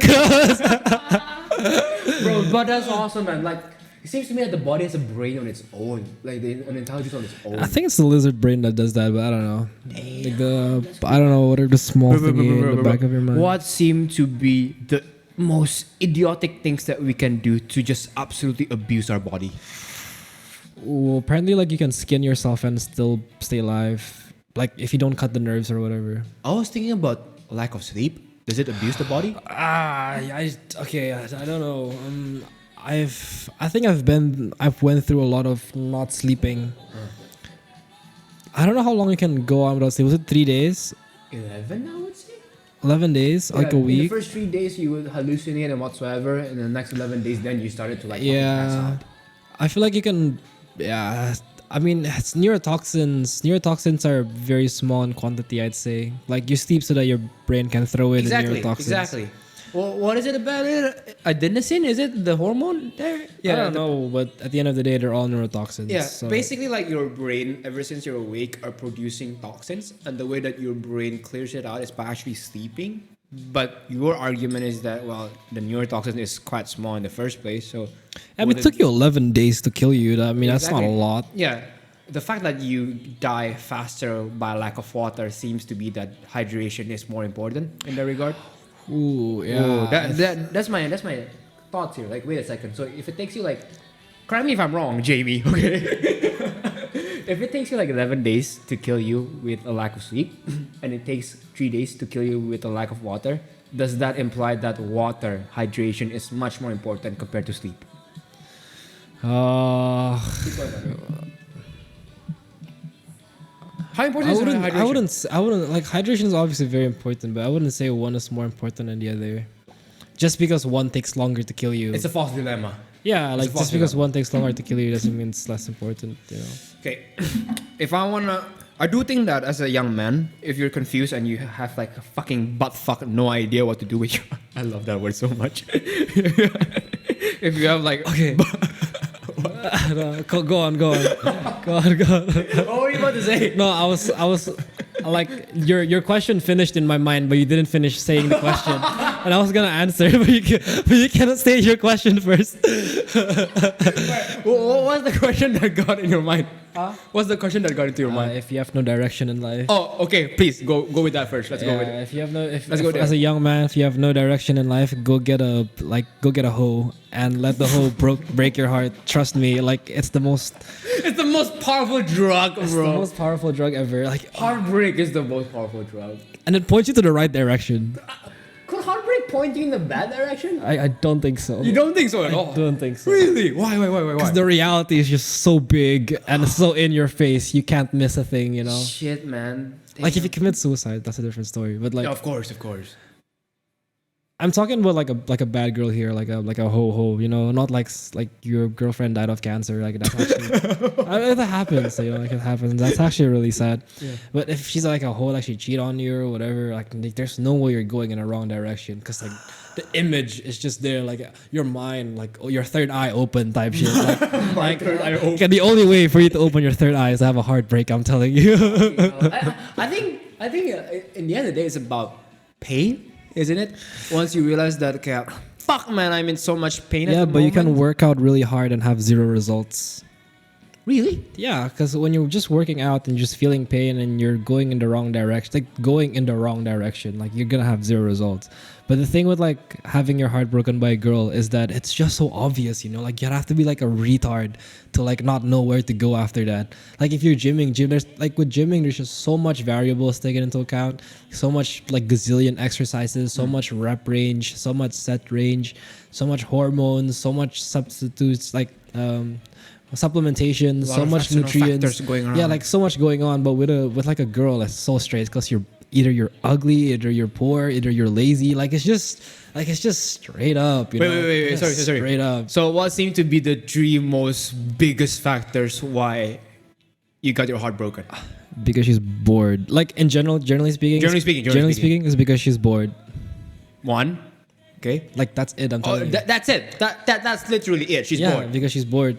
You can't get ugly and still stick with a girl if Oh, exactly. you're not boring. I would agree with you in that regard. Yeah, at the end of the day, at the end of the day, people want experiences. And I'm speaking in like how would I say it? Like in worst case scenario. In the worst case scenario, and she doesn't love you for who you are, then like she has to experience something with you, like something new, something like a roller coaster. I'm sure everybody knows that. But if you're just giving her like a flat line, like she's gonna leave you in like Exactly. a blink of an It's eye. about how you made her feel. Yeah, it's That's about how not- you make her feel. Everyone is an emotional creature, Ooh, including men. Yeah, including men. I think men are just trained to have more self-control because a raging man. Because if you see a raging the average man is obviously way bigger. Like we're obviously seen more of like a threat. Like if you see that guy throwing a tantrum like how like a girl would, like everyone would beat him up. Exactly. But if a girl was throwing a tantrum, they're like, It wouldn't she's be just that a, much. just a Yeah, girl. she's just a girl, right? Because the amount I of guess. damage that she could provide in the rampage of her emotional distress wouldn't be as much compared to a man in Yeah. emotional rampage. Yeah, and I'm like generally speaking. 'cause Generally obviously- speaking, of course. Yeah, I'm just thinking about like height. You know, like moment is force times distance from pivot. Right. Right? Like the taller you are, the more force you can produce. Exactly. And women are The more generally- muscle mass that you have, the more power that you can produce as well. You know? Yeah. And that's why it's very likely for men to be trained and to be expected by society to be more controlled, to be more composed. Yeah. Does that have the tendency for men to be much more suppressive in terms of their emotions as well? I think men should be suppressing their emotions. You think to a so? Yeah, you're supposed to. Well, okay, the word is not, I guess, suppress. The word is, I guess, like, come on, man. Like, if you get angry by like a little thing here and there, like are you really a man? You know, like seriously. What's the difference between self-control and suppression? I think self-control is suppression, but there's this thing about not being affected at all to the point where you don't need to control yourself. Like it just doesn't affect It just you. doesn't affect you at all. Yeah, like somebody's like this random guy mocking you in the street. Like, are you like you're really offended by that? Like, come on, bro. Like you're like 21. Right. You've seen it, you know. Yeah. Like, why are you offended by It that? shouldn't even bother you in the first place. It shouldn't bother you in the first place. But obviously, I mean, like, you would have to give past this to like at the end of the day. Your life is not just one event, the end, and the other event, the end. It's an accumulations of event. Okay. And that guy mocking you on the street might just be the pinnacle of like your bad day, and then you explode. Now, obviously, that can happen, right? But start of your day and you see a guy doing that, and you immediately start mocking back at him. I feel like there's something wrong with you. Like, not gonna lie, you know. Self-control in a man is a beautiful thing. It's a must. It's a necessary thing. Yeah, but like again, like self-control is suppression. It actually adds up to the build up. Like I guess there's like self-control, there's channeling, and there's just not being affected at all. I feel like everyone should aim to not be affected at all. Like It doesn't at even all. bother you in the first place. Yeah, like it doesn't even bother you at the first place. Obviously, you're gonna still have to analyze the situation. You know, like a guy is raging at you for no reason. Like what can he do to you? You know, like instead of just being like a stoic stoic, you need to even analyze. even though he has a knife. Yeah, you need to fucking use your brain here, guys. Even though like this guy like raging in front of your face with a knife, I have no enemies. I am not bothered by it. I am Zen. I have achieved the pinnacle of Buddhism. Like I have no enemies. Like nah, like come on, like get out of there. Common Like, sense. like common get out sense, of guys. there, you know. Context matters. Yeah, like just don't be affected by it, but you know, at the same time, you still have to, as a man, like you still have to analyze Use your brain, surroundings. guys. Use your you know? brain. Yeah. Being an emotional man is never a good idea. Nope. Not at all. Not at all. Not at all. Embracing your emotions, welcoming them, it isn't a good idea. We're talking about. Okay, when you say embrace, what do you mean by that? I welcome my sadness. No. I often feel like a miserable piece of shit. Okay? Why? Because of A, B, C, and D. Okay. I embraced them. I accepted them. Because maybe the fact that my feelings are right. And then what do? I choose to show up, to give my best. So what I'm doing here is basically I'm welcoming my emotions. I'm embracing them. And then I'm superseding them as well. I'm not suppressing them. I'm not saying, fuck off, I don't believe in you, I don't trust you, I'm not listening to you. I'll still show up anyways. No, I listen to them. It's like, okay, yeah, I understand. I think if you hate your job, you should hate your job, but at the same time, you should also be looking for a different job. Say if I wake up and I'm like, oh, I feel like shit, I really don't want to, like, I really hate this job, I don't want to do this job. I think the best way to do it is to say, it's like, yeah, I actually does hate this job, so let me find a new job. See? So listening to your emotions can be a good idea as well, right? Yeah. Because it might be a signal that something is not fucking right here. Yep, but at the same time, you might also just be a bum. Yeah, you might be a bitch sometimes. Yeah. I think that's where things get really difficult, right? Am I being a bitch, or is my emotions telling me something that I need to listen You to? know, like that's why I said like when I was like at the start of podcast, you're like the difference between you now and like you at like 18, like when you were 18. It's just that I used to just have a goal, and I just go through whatever that goal. And I feel like now I have a like Broader perspective. the world is big, man. Like humans are very simple. It's just that there's a lot of variables to take into account, Right. to the point where it's still simple, but there's just so many simple things to the point where it's like, whoa, you know. It's like a simple part of a machine interconnected with one another. Yeah, you know? it's like with like if I take the case of like programming, it's just a bunch of if statements, you know, like no fancy loops or whatever. Exactly. But there's like 1,000 if statements. If, Yeah. you know. I feel like that's the kind of like the beauty of humans, that we're actually very simple creatures. It's just that there's so many if statements. Will you say that your father is emotionally intelligent? I think he is emotionally intelligent in assessing them. Like he's very good at assessing emotions. But okay. What does being an emotionally intelligent man mean? Knowing how the other person is feeling, Oh, okay, yeah. I'd say that's number one. It's about knowing how the other person is feeling. Like reading the room. Does self-awareness counts as well? Understanding why you feel the way you feel. I don't think you can. I don't think you can fully understand how you feel. I really don't think you can, because it's really hard to look inside. You know. Really? I think there's even this line in the Bible where David was like, "Even I do not know myself." Oh yeah, I agree. Talking about how great God is, because God knows him and he doesn't even know himself. And how old was David when he wrote that? Like fucking 80 probably. I don't know, but. At the end of the day, I think it's really hard. Not just because the Bible said it's hard, therefore I'm not gonna try to understand myself. But like, I think people tried, you know. And generally speaking, it's difficult. People tried, yeah, and it's generally it's easier difficult. to understand other people compared to yourself. Yeah, because you're not. Think about it this way: if you try to write with a mirror, it's quite hard, right? But if you're just writing on a piece of paper, It's so much more easier. Yeah. The knowledge. Yeah, I mean, if you think also like there's like so much biases that you have about yourself. Fallacies here and there. Fallacies here and there, and also the whole idea of like, you know how like some photons, when they get observed, they behave differently than when they're not observed. Fucking hell, photons? Yeah, They behave differently when they're being observed. I have my own objection towards that, but say it was completely true that they do that, and it's generally accepted that they do that. Like photons do behave differently when they are being observed than when they are not Fucking being observed. photons. Yeah, These are not conscious yeah. materials, right? These are not conscious materials at all. So how would you behave, you know? Exactly. Like when you're actually being observed by yourself and you have like so much biases. and whatever. Okay. Now I'm seeing where you're seeing now. Yeah. Yeah. How is it that you're going to behave if you're being observed by yourself compared to when you're not being observed by yourself? Yeah. When you're not being conscious. of Even your own when actions? you're observed by other people, you will obviously behave differently as well. Yeah, exactly. Right. Yeah. That's why like close friends are like very important, because they observe you when you are off Not- your guard.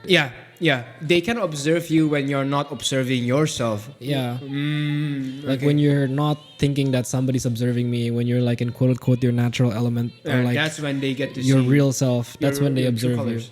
Yeah.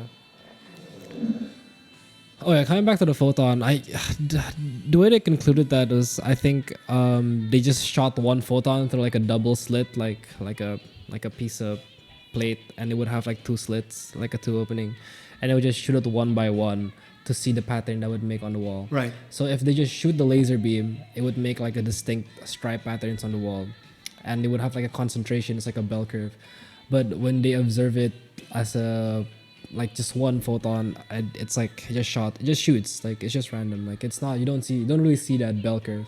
But I feel like that's just because the like light particles are like particles, you know, they interact with each other. Like if you just shoot a laser beam, like it will just be reacting with each other on the way Right. there. So like that's what creates our distribution. But I feel like if you're just shooting one, then it's not reacting with anything but the slit, and it's the same. Bro, that's slit. fucking impressive. Yeah, but I don't know to what extent is that true, but at the end of the day, it is generally accepted that when a photon is observed, it behaves differently than when it is not. And that observed. principle applies to every human being as well. Yeah, Pretty much. yeah. How important is having like close friends for a group of young men listening? Ooh. Close friends, I say, is not as important as a mentor. Really? Yeah, Really? yeah. I think men can handle loneliness more than Women? women. Hmm. That's just because of how the society treats us. We can handle loneliness more than women. What we need is a mentor, not really A sense of brotherhood. a sense of brotherhood. I mean, like it's obviously important, you know. Of course, but if we try to prioritize them If we in try a to- ranking order, yeah, mentors first and then brotherhood. yeah. Because at the end of the day, you just want to get to the end of your goal, and brotherhood helps you get to the end of the goal. But Not your as much as mentors. yeah, because the mentors show you where the goal is. Exactly. They walk through the path already, right? Yeah, they show you the goal. But at the end of the day, they're both important. But if I had to choose, I would just rather just have a mentor. You know? Mentor to actually guide you along the way. And we can see this in real life because a lot of rich people are lonely. That is right? true. So That is true. as we can see, friends are not that important. But it's nice to have one, you know. Are they happy, rich men? Of course they're they lonely? are. When they're lonely. Uh, That's a question, right? I think everybody is sad when they're lonely. See? Yeah. But once you get rich, I feel like you make new friends Easier. a lot easier. They might not be real. They might not be But as they're still genuine. friends, But and friends that's are the- friends. Yeah. I think That's why you get a wife, man. Like if you're rich, Yeah, go get a wife before you get rich. yeah. Exactly. Yeah. Exactly. But your wife isn't really your friend. You can't No, really they're not. consider. How would you categorize your wife then? Whoa, Partner. shit. Okay, so I actually had like a full blown like. I was writing this down in my notebook actually. Shit, really? Really? Talk to me. Because I was like confused myself. So, Talk to me. so like, what is your partner actually? Because your partner. Category. What is the difference between your best friend and your wife, right?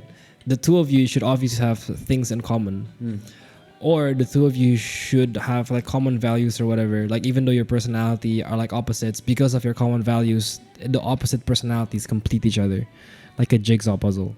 You know, instead of like two perfectly square bricks next to each other, it connects each other like a jigsaw puzzle. But so okay, so both of them have that quality. Obviously, they have to, or not you wouldn't want to spend like your entire life with them. Exactly. Or like the majority of your life with them. So and then like what's so special about the wife then? That's because she's a girl. Like you get to fuck her. Like That's that's such a man thing right, to say. right. But like the reason though is just because again the human body is mind, soul, and spirit, right? So we they both have the mind. Like we are of equal minds. We're equally yoked. But I can't have physical connection with that one. But I can have physical connection with this one.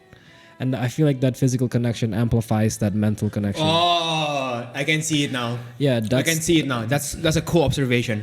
That's a cool observation. That's why how the girl looks is as important as how like Yeah. the girl, you know, because it's an amplifier of the soul. behaves. Yeah, it's amplification of. Well, it's kind of like a bridge, you know, ping, and then like you, wireless versus wired. Which one is better? Wired, obviously. Yeah, Exactly. Exactly. And what does the wired here is the physical bridge. Yeah, it's the between physical two bridge souls. between two souls. Yeah. When the Dude, Bible, that's actually a cool observation. I never thought of it that way. when the Bible talks about sex, it says what God joined together. You know, like it's It's basically pretty the obvious. joining of two souls. it's Is the them joining of two souls when they're doing the action is the joining of two souls. It's the mental bridge. So that's why it's how pretty your girl is how as important as yeah. Because if you're like doing it with a girl that you don't really like, it doesn't amplify the physically, soul. like, you're just kind of like just over it, bro. Like, Can you please bend over? I told you about this, right? About my mentor in Thailand. Yeah, he talked to me about this. Like, Dave, it gets very lonely when you get rich. You know, like you could accomplish so much. You accomplish your PhD. You accomplish building 2 companies. You are practically like the richest man, one of the richest men in Thailand. But in the end of the day, if you don't have anyone to celebrate with, what seems to be the point of it all? celebration is so important. Exactly. Like Celebration think about it, bro. I was thinking about this. Like I'm basically graduating very soon. Imagine what it's like if I fought for my education on my own, and then in the end of the day, I graduated on my own as well, with nobody, with none of my families, none of my friends. Then what seemed to be the point behind all of my collective effort? Then, yeah. Exactly. Right. All that money and you're like enjoying your own whiskey alone. Exactly. Like alone time is very important, but at the end of the day, you want to share. Loneliness kills men. Would you say so? I mean, loneliness sometimes builds men as well, but It's a double-edged sword in that regard. that's a double-edged sword. Depends on how you use it. That's how you have to be like a mentally strong man to like I don't decide when my lonely time is and when my sharing with the society time is. To be fair with you, I think I can see it now. Loneliness actually builds, man. There Yeah. are times where being lonely is actually quite... You just need to Fun, know how to yeah. deal with those two situations because some men Exactly. actually prefer being alone than being with other people. Exactly. Dude, I believe that you ever had those experiences where you were just driving on your own, listening to your music, and you feel like, fuck, man, this is bliss, this. Yeah. This is bliss. Exactly. Yeah, it's bliss. Yeah. Yeah, you just have to know how to handle loneliness and how to handle people. I feel like that's a very important skill that you need to have as a man. Dude, that's actually quite impressive. Like, a lot of people say that, yeah, you need to be able to manage your skill on how to deal with people. That's fair, that's important. But also, understanding how to deal with yourself when you're lonely is equally important as well. Yeah. I'm pretty sure we spend most of our time alone. Yeah. So you gotta know how to deal with it. Like, well, at least in my experience, like going out with people for like more than like I don't know, like a whole last week consecutively is like so exhausting. Yeah, it is exhausting, man. It's so exhausting. You're an introverted soul. I don't think it exists, honestly. Extrovertedness and introverted doesn't yeah, exist? I feel like What do you I feel like if you just want to be with people all the time, you're either scared of the dark, or I feel like there's something wrong with you. Honestly, like I think a healthy person would want Crave only- two things at the same time. Yeah, every person would crave two things at the same time. So men who only crave for loneliness is also quote unquote crazy as well. Something's Obviously, wrong. That is not right at all. yeah, that's not right at all. I don't see why, like, yeah, some people just don't go out of their rooms, and I find that weird because all they do is just play games It's and kind like, of sad to see, honestly speaking. yeah. I mean, like, I basically created this podcast for those men in mind. Hopefully that they have actually the energy to listen to this. Like, But- I'd give you a hall pass for like a bit if you're playing online games, but some men are playing offline games alone in their room. Exactly. But those, okay. Their excuse, which I am considering, is that offline games are like watching a movie. Okay. Because you're watching a movie, you're not doing anything, you're alone. Like watching a movie alone is fine, you know? Like Right. watching a movie alone, like a movie alone is fine. But if you're doing that for like a week straight. Exactly. It's about the dose. You know, Yeah. the dose makes the poison here. Yeah. Have you watched a movie alone? Yeah, I've watched a movie alone. a couple Bro, of times. it's bliss for me. Bruh. I tried it, man. It was bliss. I used to think, oh, I'm so sad, you know, going to the cinema on my own. But when I bought the ticket and I sit down on my own, I was like, fucking hell, this is actually fun, Yeah. man. I watched the F1 movie on my own. I was like, oh shit, this is actually quite nice. Even like going to a restaurant alone, it's actually not that. It's actually pretty nice. You went there alone, restaurants. Dude, Eat alone. I went solo traveling in Turkey alone. Damn, Yeah. bro, it's fucking hell. Talk to me about it. Tell me the story. And you never told me about this, man. Talk to me. I don't just tell. I want you want my credit card number next. Like, what do you, Show me your credit card. no, I just wanted to go to Turkey. So like I went to Turkey, and I have friends in Turkey, but I didn't see them all like 24/7. Right. Like throughout the entire week of my trip there, because at the end of the day, I just wanted a solo trip as well. So I met with my friends like for the entire like 7 days. I met with my friends like 3 days. 3 days. Like New Year's, like in the middle and like in the beginning, just so that he like showed me how I'd not get kidnapped. And whatever. Wait. Kidnapping is quite common in Turkey. No, that's not. I don't think so. Like, he's like it's like it's like euphemism. Like I'm just saying how to not get fucked by the locals. You know? How to not get fucked by locals. Yeah, just like how to not die. How Basically. to not die in the locals. Wait, how long was? No. I mean, like, this was like what, 2 years ago, 1 year ago? This last year. Last year, Yeah. a solo trip to Turkey. Last time I had this haircut, yeah, basically last year. Last Christmas. So we have last Christmas and the Christmas before that. Right. That's when you went to Turkey That's on why I your went to own. Turkey alone, yeah. It's pretty chill. It's actually Does like- it change how you see yourself, or or is it just like another trip? I see my life as a constant change. The only thing constant in my life is change. So in that regard, no, because I No. change all the All time. the time. It's But basically in reality, I'm pretty sure I did change. you did change. Yeah. What seemed to be the change here? Once you went to the solo trip on your own. I am more comfortable with not knowing what's going on. That's a powerful habit to have, isn't it? Yeah. You know, Like- embracing the chaos. Yeah, I used to be like, I gotta know what's happening. I gotta know this and that. I gotta know what that guy is saying, you know. But now it's exactly. Fucking embrace the chaos. just yeah. But you have to know that you can only do this in a peaceful country. Like, Obviously, man. yeah, You're not gonna go to like fucking Iran and like bombs everywhere. Yeah, That's and not like, how it works. embrace the chaos. I'm gonna embrace the nah, bro. You're gonna die. That's not how it works, man. Yeah. 1 second. All right, dude. I seriously need to fucking consider buying a camera, man. Like, I feel like it helped me a lot in, like, how would I say it? Kind of like, not stress relief, stress management. stress management. Stress management. Yeah, What? I feel like that. Well, I mean, a lot of people like me, like you do the X racing stuff, and then you have a part-time job, and then you still have to do your uni. Like you get A lot of stress, You get a man. lot of you get Lot of stress. overstimulated, and overloaded, Overwhelmed. overwhelmed. You get overwhelmed, right? Dude, you're the one in the UK, man. Your English should be better than me. Come on. You're overwhelmed, and by going to a foreign country where you don't speak the language and they barely speak English. They don't speak English. They barely speak. No, like Oh, I'm talking fuck, about man. Turkey. Yeah, Turkey they barely speak English. Wait, how do you communicate there? Google Translate? With the soul, bro. With the soul? Wait, show me. connected I'm a with the turkey soul, guy. bro. I'm a turkey guy. How do you communicate with me? Okay, so like there was this aunties who were like, okay, it's like ordering food. I just point at it. You just you know? point. Just point at it. I had Google Translate. I just look at the menu, what it says. I just point at it, and then like when I go to like the museums and like historical stuff, and then like you meet this random people, Yeah. and then like there was just like this one time these aunties were like asking to take a picture. With you? Yeah, I was like, taking a picture with you. I don't know, it was like That's some, the perks of going to the gym, guys. weird- You got like aunties some approaching you. weird ass Asian guy. You know?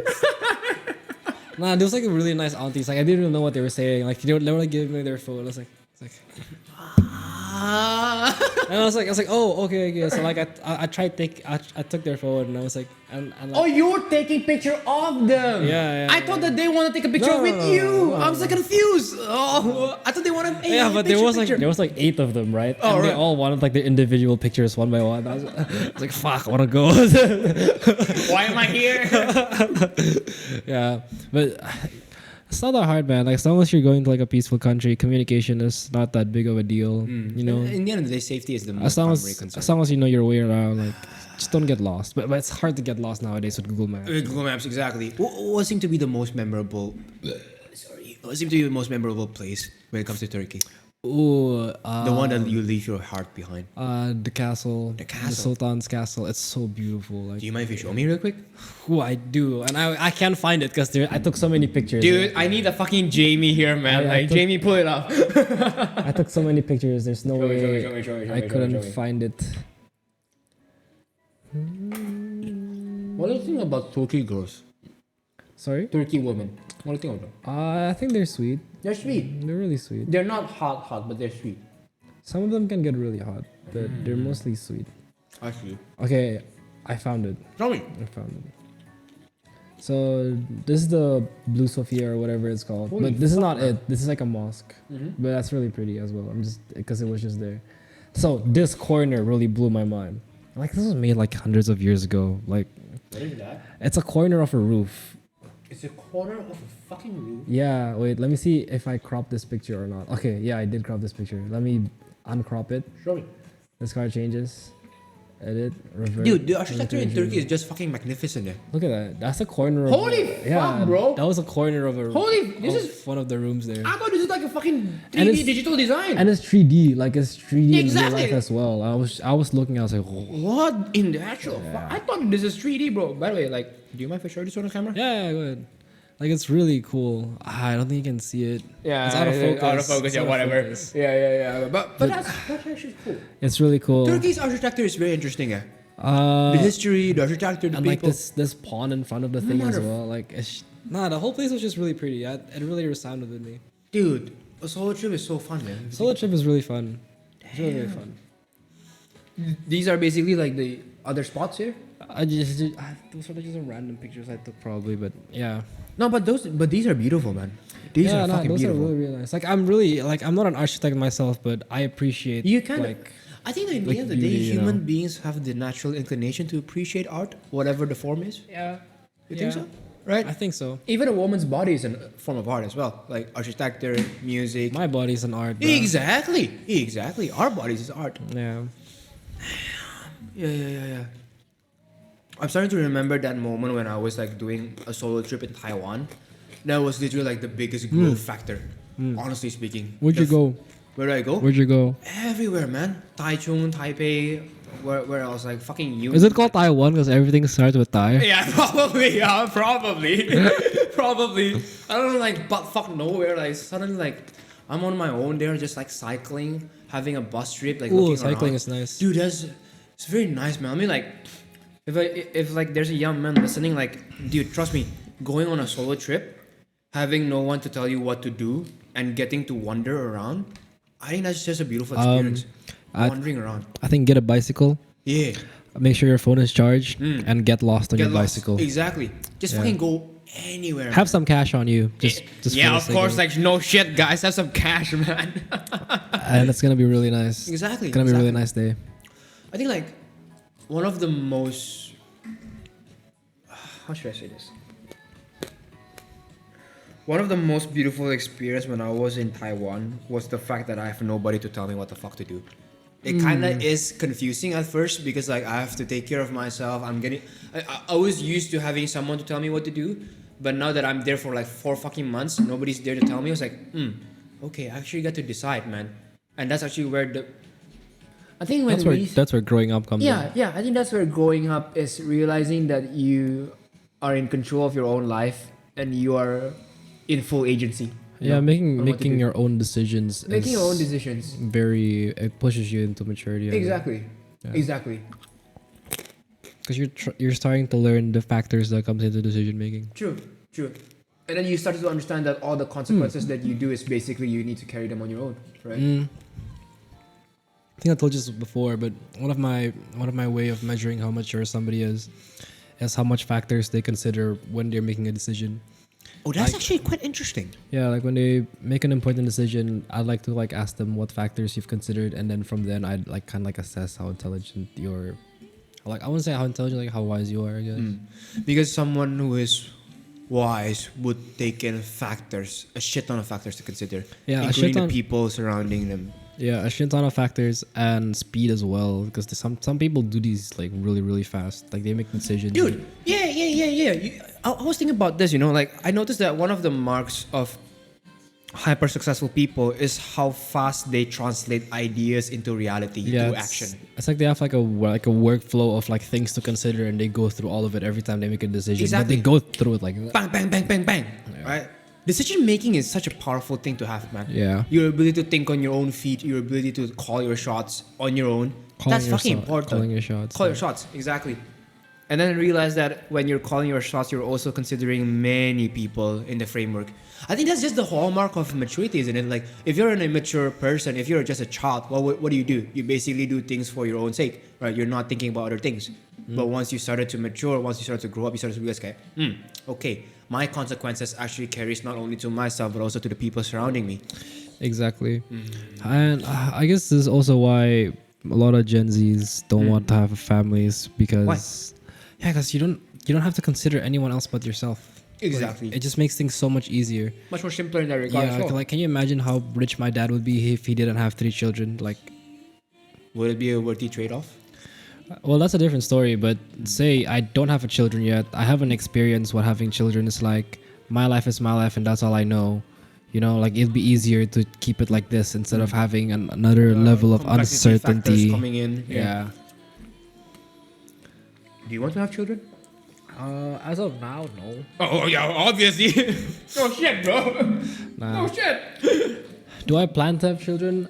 I would like to have a children, but I don't see myself being ready for children in the next 10 years.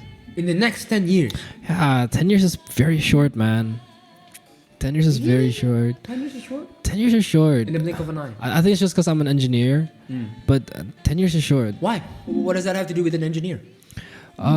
Progress in technology is like slow and like if you're working on something really really new, it's gonna be like Exponential. Yeah, it's gonna be exponential, but it's gonna be really slow. So like at the end of the day, 10 years is gonna feel pretty fast because when you finally finish your project, it's gonna just feels like everything just went by in a blink of an eye. Like, oh. I think that's something I really think about at the moment. You know, I think, okay. So for context, like, I have this theory that as a young man, our concept of time is very wrong. In what sense? We often assume that the experience that we're experiencing right now will last forever. You know that moment when you're just waiting for your mom to pick you up and then you feel like it's forever, you know? And I feel that way when I was working with my dad for 4 years. I was in the car and I feel like, fuck, this is the entirety of my life. Until I'm 28, I'm gonna be like this. And I started to realize that, no, that's not the case at all. In the blink of an eye, things change. In the blink of an eye, I meet Marco and then I get to work with him and I started to realize that my life is actually in a trajectory that I am actually much more happy to be with. You know, and I realized that, yeah, 10 years is a long time, man. There's a lot that can happen within 1 year. How much can happen within 10 years as well? You know, that's something I'm thinking about. And I realized that, holy fuck, Dave. I'm really looking forward to that fact where we're growing older. I think there's something beautiful as men to grow old. I do not want to grow old. I want to grow wise, but I don't want to grow old. You don't want to grow old? I don't want to be old. Isn't that part of the trade-off? Let me be Growing old healthy. and growing wise? No, No? I don't think so. Why? There's a lot of healthy old people out there. There's a lot of healthy old people out there. That's a lot. Fair.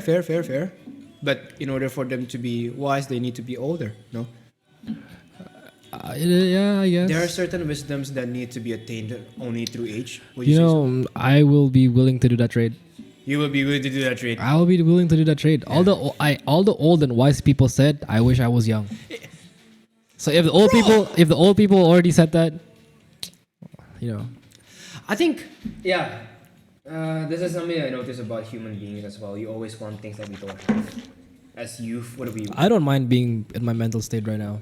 You don't mind being in your mental state. I do not mind. You're enjoying life at the moment. I'm enjoying life very much with my current mental state. I mean, obviously, I would like to grow my mental state, but if you're I were happy. to be stuck here, like if I had the choice right now to continue to grow old and improve my mental state, or stay young but keep this mental state, I will keep this mental state Oh, we have and stay young. We have a different point of standing there. I would gladly trade my youth for wisdom, for experience, for knowledge, for skills. I can get experience, and wisdom, but like I'm talking about mental state. I'm talking about your decision making What do you capabilities. mean by mental state here? Like as wisdom old is men- gained as depending on how long you live, but like growing old and improving your mental state instead of staying young and not improving your mental state. Sorry, can you repeat that again? Growing old Uh-huh. and improving your mental state, Right. or staying young and not improving your mental state. Yeah. But improving your mental state is just it's just like how you would make a decision. Like you would make better decisions. It's basically your cognitive function here. Yeah, cognitive function. Your ability to think properly. Yeah. Do you think that as we grow older, our cognitive function declines over time? It's gonna decline at like 35 or something like Shit, that. man. I can't Okay, that's remember. quite terrifying. 40. I think it does that at 40. You know that there's a study that says that the way that you can minimize the decline of your cognitive function is by lifting weights. I do not know that. That's actually a real study, man. Like Jordan Peterson mentioned about that as well. Like people think that, oh, the way you do maintain your cognitive function is actually by doing all of these IQ tests whatsoever. No, it's actually by lifting weights. Yeah, IQ tests and all that doesn't work. It's just bullshit, bro. Bullshit. Anyways, where are we again? We're talking about Turkey, solo trips, growing old. Damn, we cover a shit ton of things. I think we should go back to women and Oh!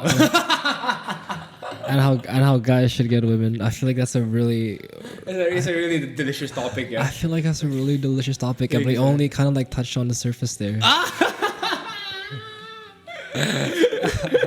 All right, then let's. Dude, you know what? One of the things that I love about podcasts is when my guests actually have autonomy to choose where the topic is going, and I'm just like following around, like, okay, you go lead the way, man. You go lead the way. So we've talked about how it's very important to be kind, For the audience who did not hear that conversation, please. which was like 3 hours ago. No. No, because I think that we talk so much more when it comes to being kind in Fengsheng, man, compared to this podcast. We talk so much more about being kind. What's the importance of being kind, generally speaking? You just don't look like a creep, you know. And just by being like, people can tell.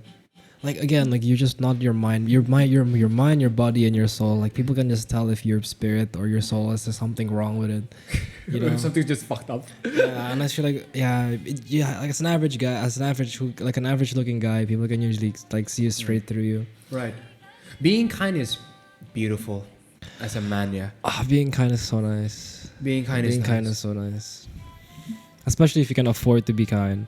If Like, you can afford to be kind? yeah, I What do you mean, not everyone. Like generally speaking, we're not talking about women. Like, Of course. just generally speaking, if you can afford to be kind, like it's obviously nicer. Like if I can treat all my friends on like a holiday, like I definitely. Oh, can. yeah, of course, obviously. know. But, financial matters might constrain that. Yeah. Right?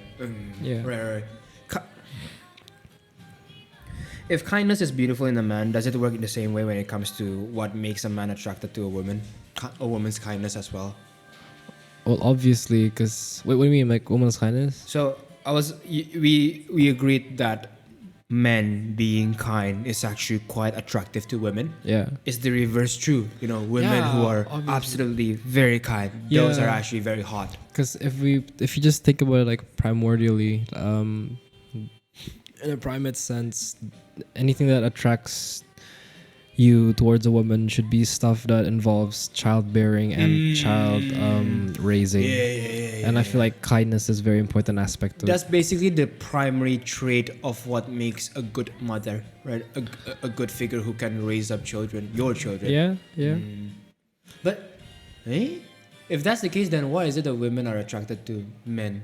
Like, we understand the evolutionary biology of why men are attracted to women, because kindness is correlated to child rearing. What about men? Yeah, What's the role of kindness evolutionary? Because she's gonna get pregnant for 6 months and then You need can't someone to work take care anything. of you. Yeah, you need someone to take care of you. I think that's why, again, like, kind of ties back to competence again. Like, your ability to hunt, to bring back food. Yeah. And in this modern world, it will be your ability to bring in money, your ability to be smart, to be articulative when Yeah. it comes to your thoughts.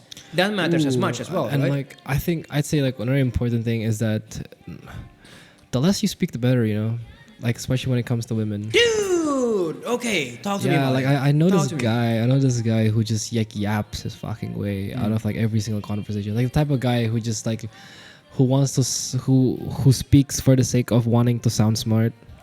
Yeah, we talk about this. Yeah, Like yeah, the things yeah, he yeah. said, the things he said are right and true.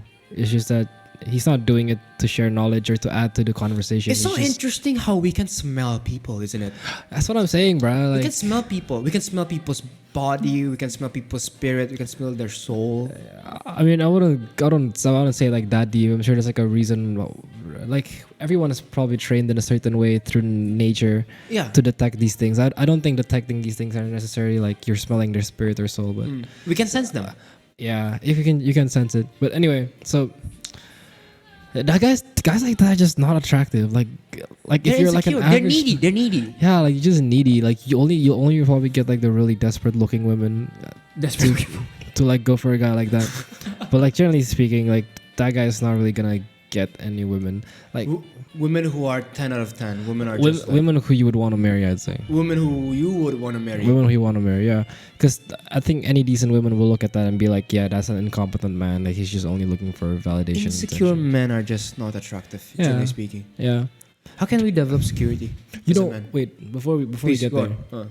there's like a really fine balance that even I myself can't figure out. Like I wouldn't say can't figure out. Like not that I don't do it, but it's more like I can't. When I'm observing it, I can't pinpoint exactly where. But there's a certain type of smart talk, like when a guy is talking about a topic that a girl really likes. But then once you cross that line, like you're just straight up a dickhead. It seems to me like there's a very fine balance here. Yeah, right? and I still haven't figured out where that line is. I feel like it's one of those things where you just at the end of the day, as long as you're a kind guy, like you're not gonna cross that line. Kindness matters here. It kind of like caps it so that you don't overcross the line. You don't overcross the line, yeah. So you were saying that there's basically a way to speak in a smart way that is genuinely attractive. Usually it's when the girl asks. Like when a girl asks about a topic and then you just blabber about it. that's usually attractive. But when she didn't even ask about the topic, and the guy What are you just, doing here? Exactly. and the guy's just like, shut the fuck Shut up. the fuck up, man. Yeah. And that's why you said to me previously before that not speaking as much is actually quite attractive.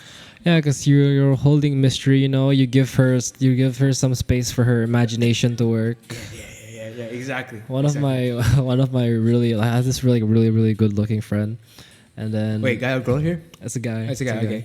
And then he liked this girl, and then I was still very young, you know. So I was like, okay, I'll just go to her and then talk to her straight up. And he was like, no. She's seen my face. Give it 2 days. Let her think about me. You know? She was like, let her imagination work. You know, give her some space. And it worked. And it worked. Yeah, it actually worked. Yeah, they did it for 6 months after that. And it wasn't just because he was good looking. He was good looking, but there was other way more good looking guys that was trying to go for that girl. He understands the game. He understands the game. He understands really how to play understands the game. Yeah. Exactly. Do you study the game or do you just naturally know how to play the game when it comes to the dynamics of romantic and sexual tension here? I just know the game. You just know the game. I just know the game. It's not like you read a book or something or you experience things. No. I've read snippets of the art of seduction from TikTok or whatever. Yeah. But that's about it. One of the most important takeaways that I got from the art of seduction is that seduction is basically being a mirror. You know, when you're able to reflect someone else's spirit and you're able to enter that spirit, dude, that's actually attractive. Why? Because in the end of the day, women, men are all narcissistic people. They wanted to see themselves. And once you're able to see things from their point of view, you're able to enter their spirit by becoming a mirror. That is damn seductive. And that's why I think that listening is such a powerful skill. But that is to date though. To That date. is very attractive to date. But I feel like if you just want to sleep around, the game is completely different. Oh, of course. What do you mean by that? To sleep around?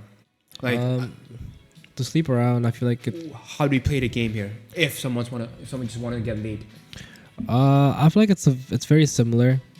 It's just that you don't think future, you know. You think possible future. What do you mean? Instead of actually planning for a proper future with the woman, you're just making her think that there's a probable future, but even though there isn't any. Okay, I get it now. Yeah. It's not about planning it. It's about making her think and Yeah. assume that there's actually a probable future. And usually the techniques that you use there is more in the present moment instead of give her 2 days, 2 to 3 days to think about me or whatever. Because it has to happen in at least 3 meetings max. Right. By the third meeting and you haven't done it, you probably won't. I see. It's a completely different game, yeah, when it comes to date. Yeah. When it comes to marrying, is it a different game as well? Yeah, obviously. Obviously Well, different game. dating is marrying. What do you mean? Oh, okay. So it's basically the same thing then. Yeah. One of the best things that you can be if you wanna randomly sleep around like a whore is to just be androgynous. Being androgynous? Yeah. Being both man and feminine at the same time? Not a femboy. Of Not course, a femboy. that's different. But just see, this is what I mean. Just be fucking kind. That's basically kind, you know. This guy's mode most of the days. When a guy is not kind, you know, he's that kind of super right wing guy who just sees a woman, Fuck you. Everything kind of feel that kind of thing. Yeah, basically, if you're kind and you don't do that, be a normal person. You will literally look androgynous. I'm telling you, if you're just a normal person, you will be androgynous. Say you're a girl and I'm a guy and I'm just talking to you we're friends.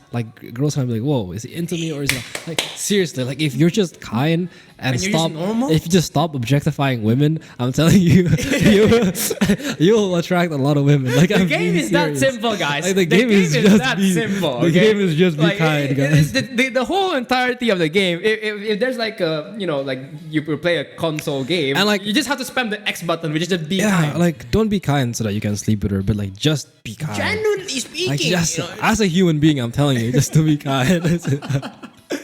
Being kind, listen, don't overyap when not being asked. It's quite a simple game, honestly speaking. Very simple game, because if you're really kind and you're actually genuinely interested in the individual as a person, not as somebody who you're trying to sleep with, you'll actually be listening to their stories.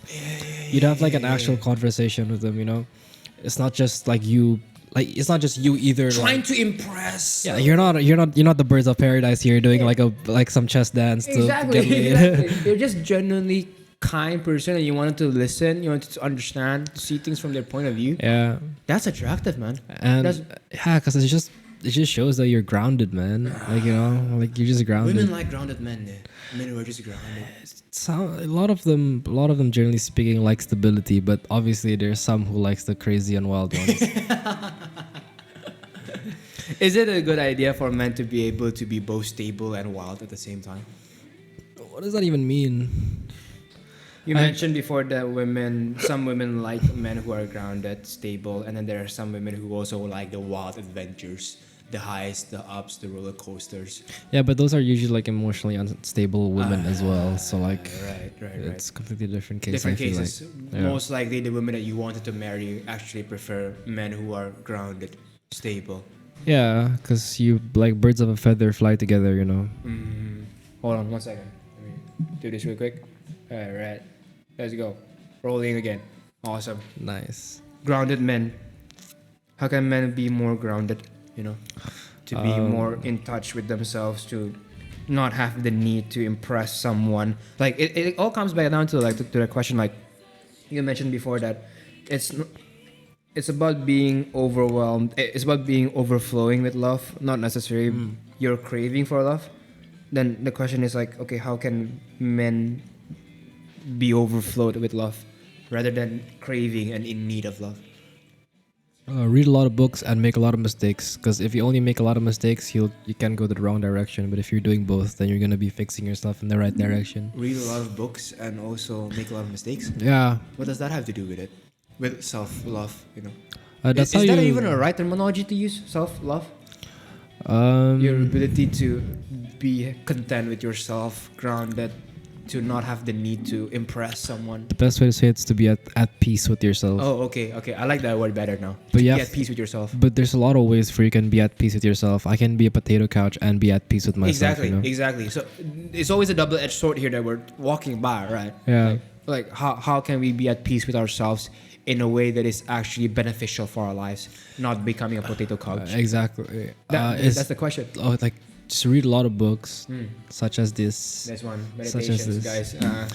and just make a lot of mistakes. Like seriously, because if you make a lot of mistakes, but you don't have books like this to guide you, or like any mentor to guide you, you'll just get lost. You know, like you'll actually be a dickhead.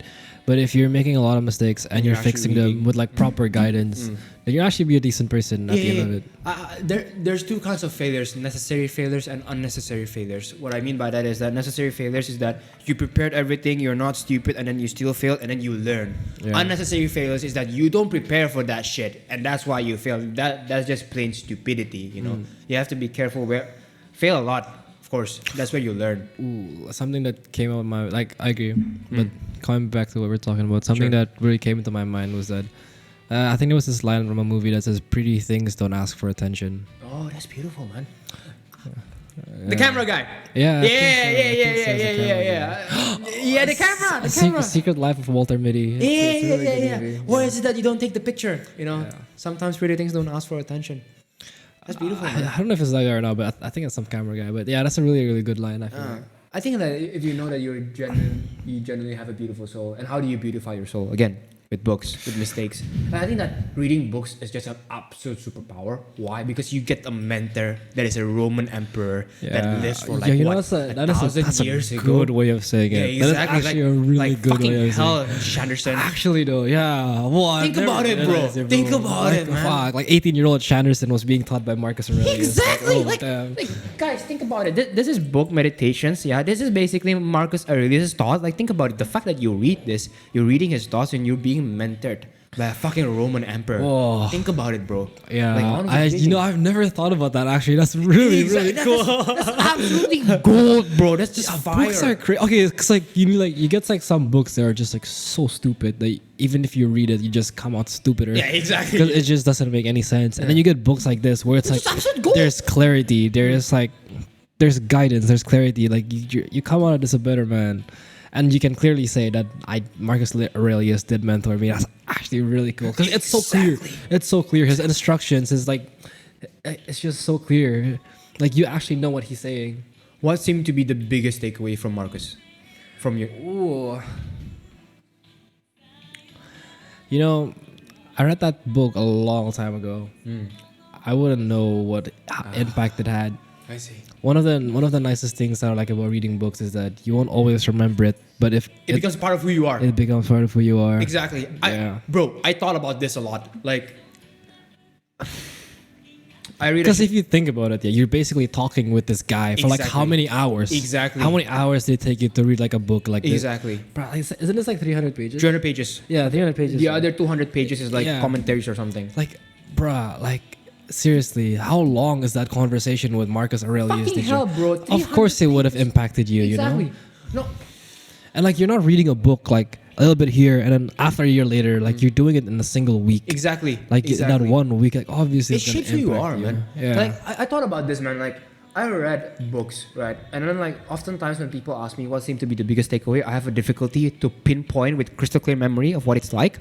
But one thing that I know for sure is that even though I cannot pinpoint them, I know Yeah. that it shaped who I am as a person. Okay, here's my only argument for anime compared to, like against like like if you could, even though anime takes a lot of times more than movies, I'd say anime is more impactful to your soul. Like if it's like a good anime, you know, Why? because you're watching it for like some people the entire lifetime, like One Piece or like Bleach, but like it's a long, like a series, it's like hundreds of episodes. Like a movie is like sit down 1 hour, like it'll barely impact you. Like it'll give you motivation here and there. I can see where you're going now. Yeah. I can see where you're going now. It's about the duration of being exposed to that thought, to that idea, whether that's in anime or it's in the books, that shapes who you are, not necessarily the 1 hour period. Yeah, but that's like about shaping who you are. But if it's like artistic style, I don't know. Like I prefer the arts of movie, or like the Batman. Oh, of course. Like, of the course. new Batman. Like a lot of people say it's boring because it's so slow. Right. But like, yeah, how else are you gonna observe speed art? You know, like if it's so fast, I can't observe anything. Like even by watching that movie, like can I please pause and like? Hey guys, pause it for a second. Oh, it's so pretty. Like when I was watching the Batman movie, like that's all I was thinking about. Like, I really want to Holy pause this shit. movie, man. That, It's that so pretty. cinematography and everything is just absolutely chef's Yeah. kiss in that regard. But like at the end of the day, when it comes to impact, anime wins. Definitely, because anime the it amount is. of because they're drilling that worldview on you. For Exactly, like, exactly. oh. Have you heard of the hero's journey, man? I don't know. Oh, bro, What is it about? It's basically like this theory from Joseph Campbell. It basically describes that all mythology and all stories basically have one silver lining, you know, all at the same time. Whether that's Harry Potter or like What is the silver lining here? silver lining here is basically like everyone is in this. Okay, this is actually quite hard. Jamie, pull it up. No, well, one thing that I know for sure that's crucial, clear, ingrained in my mind is the call to adventure. Every single person has it in a story, Yeah. right? Think about it. Every story, like F1, what's the call to adventure? I didn't watch F1. Oh, you didn't watch F1. Yeah, whatever. Lame. Okay, but okay, what seemed to be the most memorable movie that you've watched? Ooh, most memorable movie. Secret Life of Walter Mitty. That is straight up a call to adventure. There's a call to adventure, right? Yeah. If you think about any other movies, any other novels, there's always the call to adventure, and then there's always the mentor figure that guides you along the way, and then there's also like this confrontation with the dragon, and then there's also that after you confront the dragon, you either get gold or you get the maiden. You know, think about it like. What was it? Rapunzel? Was it? Yeah. Okay, this is actually quite interesting. It was you know? actually Shrek. Shrek. What? What was the question again? Yeah, Shrek. Shrek. What's the dragon in Shrek? There's the dragon that married the donkey. Exactly, right? After the defeat of the dragon, what does Shrek get? Fiona, I guess. Fiona, the maiden, right? Yeah. Exactly. So it all kind of ties back down to this golden story, you know, that every single story, wherever you read it, there's always the template there, over there. So the fun thing about that is actually like your life is part of that heroic story as well, you know.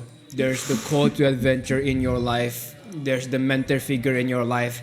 There's the phase where you confront the dragon in your life, and there's a phase where you actually get the gold or you get the maiden. Yeah. You know? Like think about it. As young men, what's the dragon that we confront? Oftentimes, it's confronting the fear of interacting with women. What do we get from that? Actually, the maiden itself, okay. the women itself. You know. As much as I hate to say it, but if you're 20, like if you're out of high school and your dragon is still talking to women, you have to kill it fast. Like you have to kill it Exactly. fast. My dragon this year was climbing Mount Climbing Mount mountains. Agung. Like Come come on, on, man. go. What's the goal? The view. It was okay. So at the top, it was complete silence. Like it was like my ears were like ringing from silence. Like it was so worth it. Like I've never felt silence this much, and it was like the sun setting and everything. Like that, I feel like that was the goal. That was like a really really nice goal. See, exactly. Like every time you confront the thing that you're most afraid of, this is a beautiful line from Joseph Campbell. It says something like this. Hi. Hey.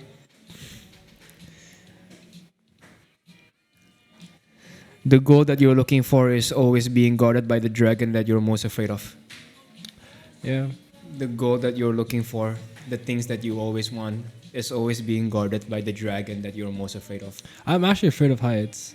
Like you have. Fucking hell, you do rock climbing and you're afraid of heights? Yeah, like it's not. Hey man, like killing your dragon every day isn't that bad. You know?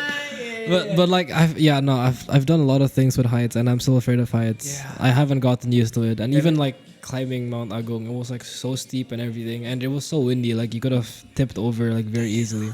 Like it goes in like stages. This is like post-based one. This is post-camp. It goes in stages. The first stage is like it's like a normal hike. It's just very slippery. Second stage is like bouldering. Like you have to like Shit, bro, you're bouldering at that? yeah, you basically have to boulder that thing. It's like a very easy boulder, but you're using all four limbs. Fuck, man, that's cool. And then the very top one is another walk. But it's a very thin path. Like imagine walking in a plank, and there's like wind blowing everywhere. I don't think that you're afraid of heights. It's just a normal thing to be afraid of that thing. And that boy is kind of normal to be afraid of that. Like, I'm not afraid of heights, but if I was there, I was afraid of shit, bro. I was scared of shit, man. But I think I'm really glad that this year that was my dragon. Yeah, exactly. Like not just some lame I can't talk to a girl. Like I know I've been there, you know. It is hard, but try to get out of it as fast as you can. There's way more dragons. There's way more there's dragons. cooler dragons to slay. To slay, exactly. There's cooler dragons. Hello. Yeah. But I think that's true. In the end of the day, what makes life fun, what makes life interesting, what makes a movie interesting is when the hero confronts the dragon, right? Yeah. When the hero heeds the call to adventure. Ooh, and you know what's interesting though? Like the quality of the dragon also affects how obviously. great the story is. The size of the dragon. The size of the dragon. Exactly, yeah. exactly. Like if you think about Pacific Rim, was it the movie? Yeah, Pacific Rim, exactly. Yeah, like, the bigger the monster. Imagine a story about being scared to talk to girls versus Pacific Rim. Like, Yeah, exactly, Lord. Where I'm slaying like that's a legit guy. monsters. That's a guy. Let's be real, you know. But I do think that there's a group of men that what they're capable of is just slaying small dragons. Like their life is just completely fucked at that moment, you know, because they fucked up their lives continuously to the moment that the dragon that they confront is simply by making their bed. That's the first dragon that they slay. And I think that's okay. You it know takes what? humility to do that. You know what? I agree. I agree. I was about to approach this in a point where how like some people, like, you know, like some people who are just born in poverty don't have a choice but kind of like have to stay out of generation. But even in poverty, you can still climb Mount Agung. It takes it's 50K to get up there. Like, True. come on. It doesn't give you the excuse, right? I know it's hard, obviously, being poor, being lacking the privilege and the opportunity and the safety nets and everything that might be beneficial for being rich. And it's still you could do it if you want to. You could set your mind to it if you want. Yeah, like setting your mind to just like slaying dragons and just make sure you have an actual dragon to slay, you know, not like a lizard. I feel like being scared to talk to girls, that's a lizard. When Cleaning you say up. that what's a lizard to you is actually an actual dragon from someone else. Well, yeah, and that's actually something to be proud of, even though that's a lizard in the end of the day. puppy love is real love to the puppy. I'm still confused with that, bro. By the way, like, what do you mean by it? Puppy, like like when children in kindergarten say that they love each other, as an adult you go like, That's not true. that's, But that's true. Yeah, for you them. see like, yeah, you're like, that's not true, but to them it is It's true. true. That's puppy love. Right. So to you, it's not true that it's a dragon, but to them, it's To the true mature that it's a audience, dragon. to the more mature audience, Yeah. Yeah. And I think But at the same time, as the mature audience, we all also start with slaying lizards. Yeah, with slaying lizards as well, right? Yeah. And that's why I think that it's something to be celebrated of. Like I know that it's a lizard, but the fact that you do kill your first lizard, and you have the Yeah. humility to do that, because it takes humility, bro. It does. It takes fucking humility to understand that the best thing that I can do to set my life in order is to actually make my bed. Yeah. It takes humility. As a guy, it takes a lot of humility to say that you're scared to talk to girls. Exactly. And mean it. And mean it, lo. And mean it. Because a lot of people who say that, they don't really mean it. They're not scared to talk to They're girls. just anymore. like fucking. Yeah, they're just saying it. Hey, by the way, like talking to girls wise, like what seemed to be your?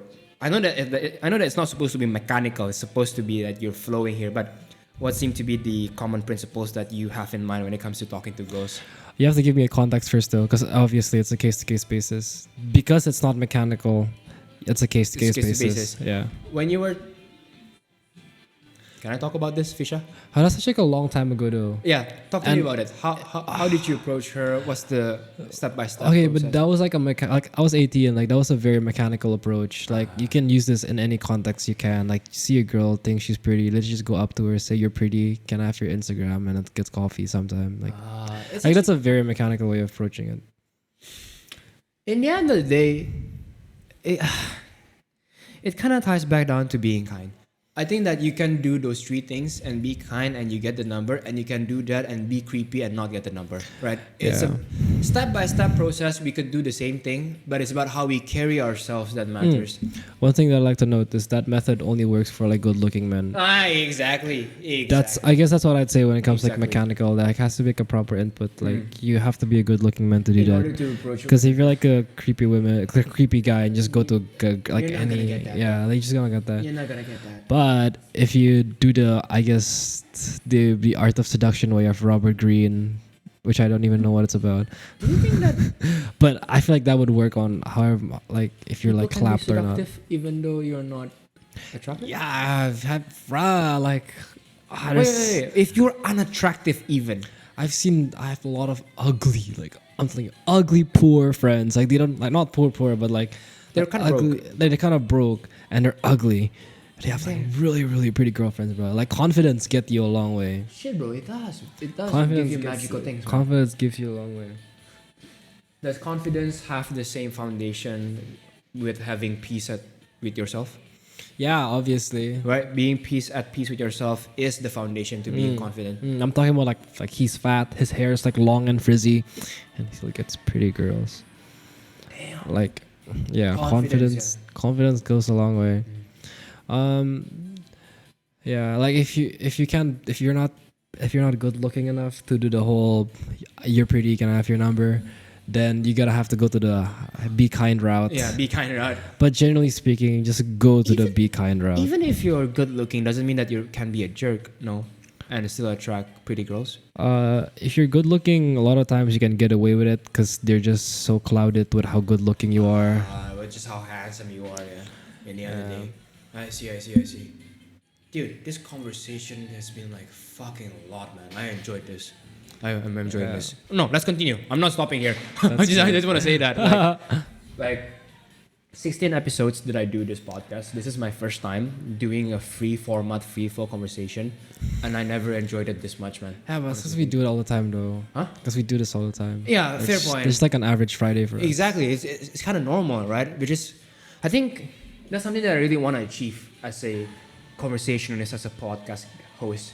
I wanted to be able to just fucking throw away my script and just like fucking be present here in the conversation, you know? I think that's just a superpower, honestly speaking.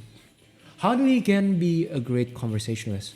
You know, I think that being a great conversationalist brings you a long way as well, just like confidence does. It does. I mean, at the end of the day, like if we're talking about like social skills, Yeah. Social skills. the better way, like you gotta learn how to make the other person talk. You know, like that's basically it. Is it about the art of asking the right questions and the art of listening as well? Yeah, the art of asking the right questions and listening. It's just, Like, it's here's what I really don't like about like social media in general. Like, you get a lot of free things. got our free knowledge. There's just so much cloud in it. It takes like years of actually like siphoning your way through it. What do you mean by cloud, baby? Like false information, like things that just don't really help. And it takes years for you to actually get through all of that mess and compile your own systematic way of like systematic Your like arsenal of knowledge. your own arsenal of knowledge. That's what I really don't like about it. But hey, it's free. I might as well go through the effort. Right. But like, bruh, like I'm telling you, like the core of it is just be kind. Like seriously. I got the title for the podcast already. Like Shandersen Zhebedeus Part 2, Be Kind. That's it. That's it, bro. 2 words, be kind. The importance of being kind. yeah.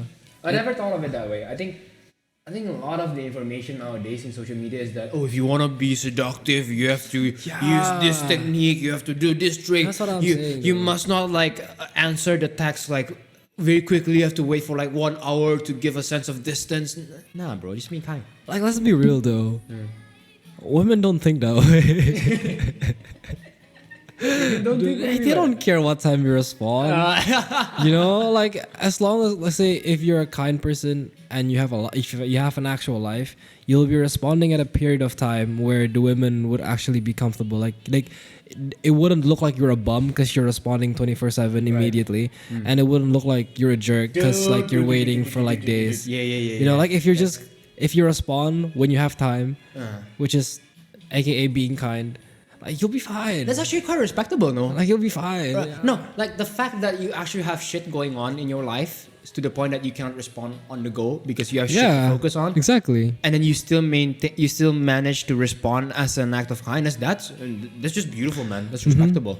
Like if you respond immediately all the time, she will think that you're a bum because you have nothing to do but like text her. You're a loser, man. Like Yeah. you're someone staying in the basement. Don't be like that. And if you don't respond to her immediately, like you're being a you're jerk. absent. Yeah, You're you're being absent. absent. You're being emotionally unavailable. Do you know that Robert Greene ever mentioned this idea that use absence to I forgot the line, but something along the lines of use absence to amplify your presence, right? So like if you're always constantly like the story was about this Napoleon guy. I think like he often to comes theaters. into the theater like Yeah. every week and nobody notices him, but once he withdraws and he only appears like once every 3 months, everyone's like, oh shit, bro, Napoleon is here. It's the same guy, right?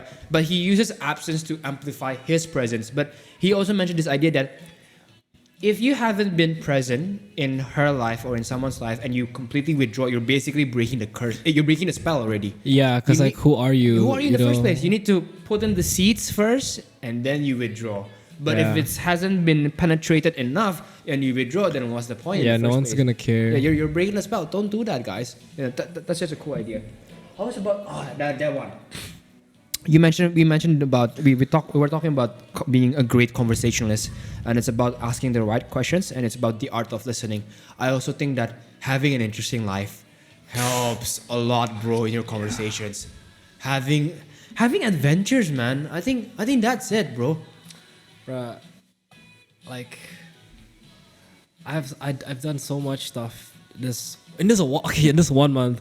Did an internship, won 4th place for like Bali rally, you know, climbed Mount Agung, had like a blast with my friends. Like came back home, like That's a in shit 1 ton of month, stories, bruh. man. Like in 1 month. 1 month. Imagine what you could accomplish within 12 months, man. Oh my gosh. Yeah, nah, like just go out there, you know. Go out there. I think that's the message that I want to emphasize for young men you got for listening. Go out there into the world, man. There's so much to explore. Like from one internship, like how many stories do I have right now? Like you know, like I haven't even told you like I've only told you like the technical side of it. I haven't told you like the emotional side of it, right? man. I'm Right. And then like from like there's just so much, you know, like there's just so Bro, much. I bet the shit out of me that you only tell me like what 10% for each of these aspects. Yeah, cause obviously I'd be fucking tired if I just tell you everything. Asking every single thing, man. But yeah, I mean, like think about it. Like I think being a young man, go out there into the world. Like listen to the call to adventure. You know, like Yeah, meet new people. meet new people, Meet new people. interesting people. Dude, no, nothing gives me so much pleasure as meeting a new people. Honestly speaking, dude, it's so pleasurable. a lot of my friends from like my early uni does not like meeting people, so I just like left them for like quite a bit in like my second year, and I just met new people. All the damn time. Yeah. I like it actually kind of actually got really like bad because like sometimes like for 6 months straight, I get like a new follower. Like I get like 5 new followers like every week. Like that's how much people I was meeting. Again, but you prioritize privacy, right? And that's why it's kind of like bothering you. But, yeah, that Right? as well. But like, The fact that you have more following means that there are more people knowing who you are. which in this case, I don't really mind because within that 1 week and those 5 people, like I genuinely got to know them. Like we're actually, Again, it's not about gaining followers or about being known. It's more about being known by people that you actually know deep, profoundly. Yeah. Dude, question pops into at the back of my mind. What seemed to be something that you just absolutely liked and admired from people that you get to know of deeply? Stories. Like almost all of the people that I know this Taekwondo champion guy. He goes to the Olympics as well. I know the champion for wrestling. I forgot which country he's from, but he's also a champion there. So that's Taekwondo. That's just like sports. I know an F4 driver. Fuck man, an F4 driver? Like, I personally know an F4 driver now. Shit, that's cool. That's cool. I know a female soldier from Norway. Like I don't even remember how I came to meet her, but I know a female soldier from Norway. She likes to post pictures of her in the field and whatever. Just so many stories, man. Like I fucks with their stories. That's what makes life interesting. I think that's what makes life worth living in the first place, having stories to tell and having stories to listen. Yeah. Think about it, man. Like we evolved from stories and for stories. What did our ancestors do when they finish hunting? They tell stories. They tell mythology. They tell like these, like fucking hell. Like we are designed for stories. I do believe in that. Storytelling is a powerful gift. Don't you think so? C.S. Lewis said that stories is the food of the soul. Exactly. Yeah. Exactly. Stories is the food of the soul. Yeah. One of the most just precious and admirable things from the people that you get to meet is just the stories that they get to tell. The story that you get to listen. I think that's why one of the reasons why I love podcasting as well is because of that, Yeah, of course, like I get to tell stories of my own, but I think that the more dominant parts of being a host is actually the art of shutting up, the art of letting the other people speak. And I noticed that once you really listen to the other person, what they have to say, once you actually show attention to them, they will speak, man. They will tell you stories, and that's just the beauty of it. Sometimes like one of the tricks that I figured out, kind of like when you talk to somebody, is all you have to just like nod, and then they'll say so much more. They'll continue, and I think it kind of stems back down to security, Like because I'm secure in myself, that I don't need to take on the spotlight, and I don't need to prove myself. I can like happily give the spotlight to the other person, like. Tell me more. Yeah. I'm listening. But one of the things that I realized is that I used to think that listening is the only thing that's important, but I do think that storytelling is equally important as well. That's why I said to you that you need to be interested and you need to be interesting at the same time. Because the guy doing the podcast also has to tell the other guy similar stories so that they can connect better. Exactly. Common grounds. Yeah. Right? This is just like a random question at the back of my mind happening here. Like, in your understanding, what seemed to be the reason why we can connect very well as friends? Ooh. Good question. I think we just have very similar values.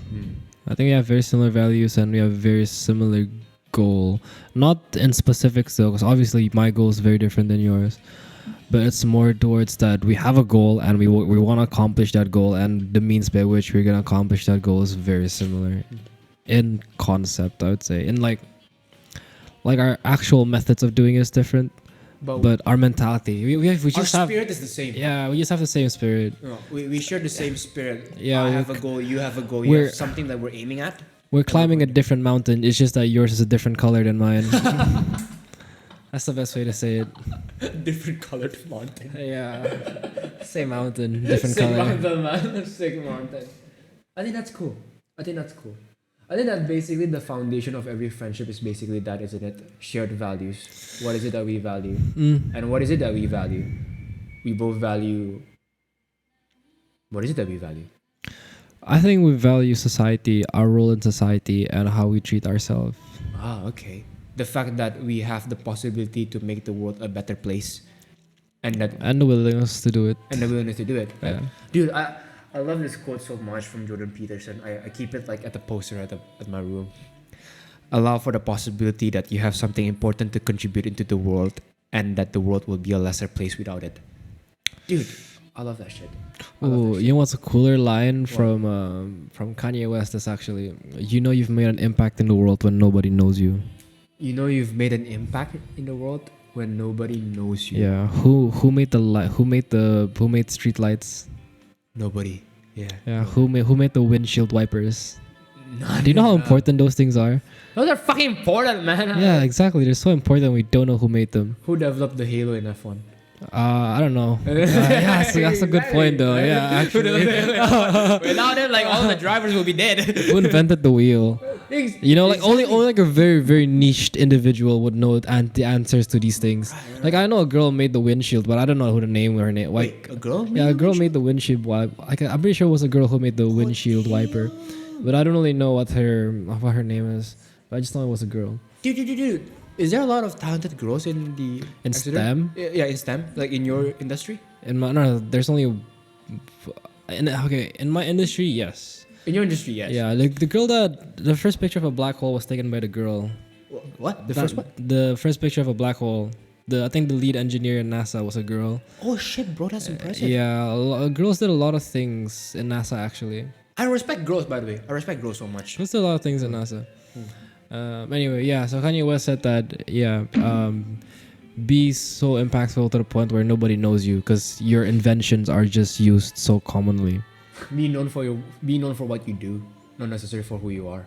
Or not? Yeah, but like his point was that you're not supposed to be known at all because your Even what you do. impact to the world It's just so overshadows you. large. Like your impact to the world overshadows you. Right. Yeah. That's definitely a code that you live by. Definitely.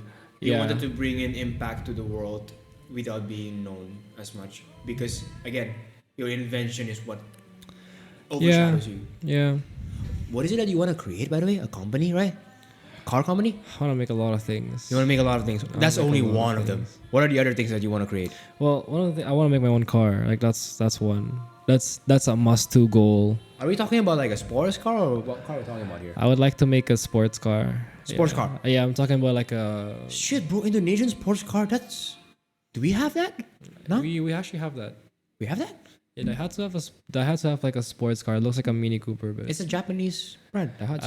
Astra Daihatsu Indonesia. Oh, Astra Daihatsu Indonesia. Wait. So Astra Daihatsu Indonesia is Indonesian. Indonesia, yeah, Astra Daihatsu Indonesia. Like you don't find Ayla anywhere else, but like Ayla was made here. Oh, Ayla was made A lot of things are actually made here, if I'm not Oh, mistaken. A lot of things are like custom for Indonesian market and That's consumed. cool, bro. That's cool. Mm-hmm. And you want to create your own sports car. Yeah, I want to make my own sports car. It doesn't have to be like mass produced, but I just want to make a sports car. You want to make it special, so like only like the top elites can have it. Nah, it should be very very cheap. Oh, you want it to be very cheap, accessible? Cheap in a sense where I'm not gonna like make the market price 2 times its like cost of making. Course, You of know. course. You want to make it affordable, accessible. Yeah, I want to make it like how the Mark IV Supra was in the Japanese market. Like it's not that expensive. Like here, yeah, because of all the tax and all that stuff. course. But in the local In market, Japan, it's quite cheap. it's just your average Mini Cooper Dude, price. that's actually a fire dream, bro. Like you want to create a local sports car that is Yeah. actually accessible and affordable to people, basically. Because if you think about it, Indonesia could have a lot more cooler cars if we kind of just give up on our tax. So. And where do the tax money go to? Where do the tax money go to here? Yeah. That's such a lame thing to see, honestly speaking. Like if you go to the UK, there's lesser cars, but there's like way cooler cars because car dealers are like so cheaper. Like with the amount of money that was like used to buy my Mini, you can buy an Aston Martin in the UK. Yeah, like seriously. The amount of money that you can buy a Mini, you can actually buy an Aston Martin. I can buy a second-hand Aston Martin. a second-hand Aston Martin in the UK. A fucking Aston Martin. Yeah, like that's how bad That's the cool. tax conditions here are. Wait. So, assuming that if... no, don't assume unlimited budget. Let's say that you have like what? Fucking like 1 million USD. Right? Ooh. That's quite cool. 1 million USD. And you get to buy any car you want. What are you looking for here? Pagani costs more than that, I would assume. I don't know actually. I don't know how much a Pagani actually costs, but I think it's safe to say that I would buy any car I want. Any car you Does it have to be stock? No. Doesn't have to be stock. No. Okay. Ooh, I'll get a Honda. Okay, no. I get an Aston Martin DBS.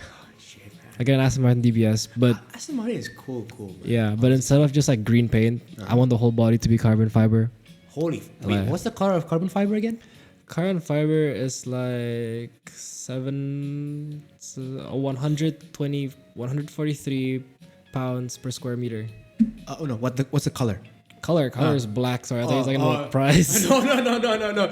So the color of carbon fiber is black. So you're gonna have like a black. Aston Nah, Martin. so carbon fiber is a sheet. It's like fabric. sheet. It's like tissue, right? Right, We talked right. about this, and then you put resin on it, and it becomes solid, Oh, okay. right? So you can't color the carbon fiber because it's black, but you can color the resin because it's clear. You can put like food dye on it. Right. Yeah, Hey. well, not food dye, but just like dye in general. The thing about carbon fiber is that if you crash it, it shatters. It doesn't have a dent. Is it true? I heard of it that way. Oh.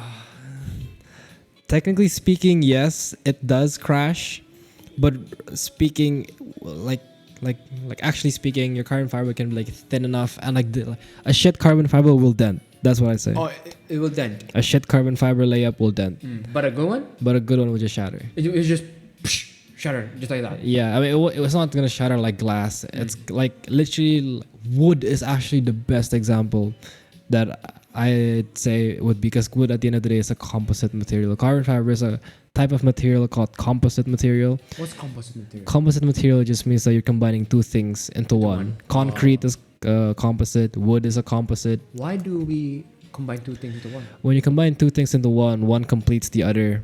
Oh. I'm like, and it's like the gay term of saying it. One completes the other, and they become stronger together. You know, the power of friendship.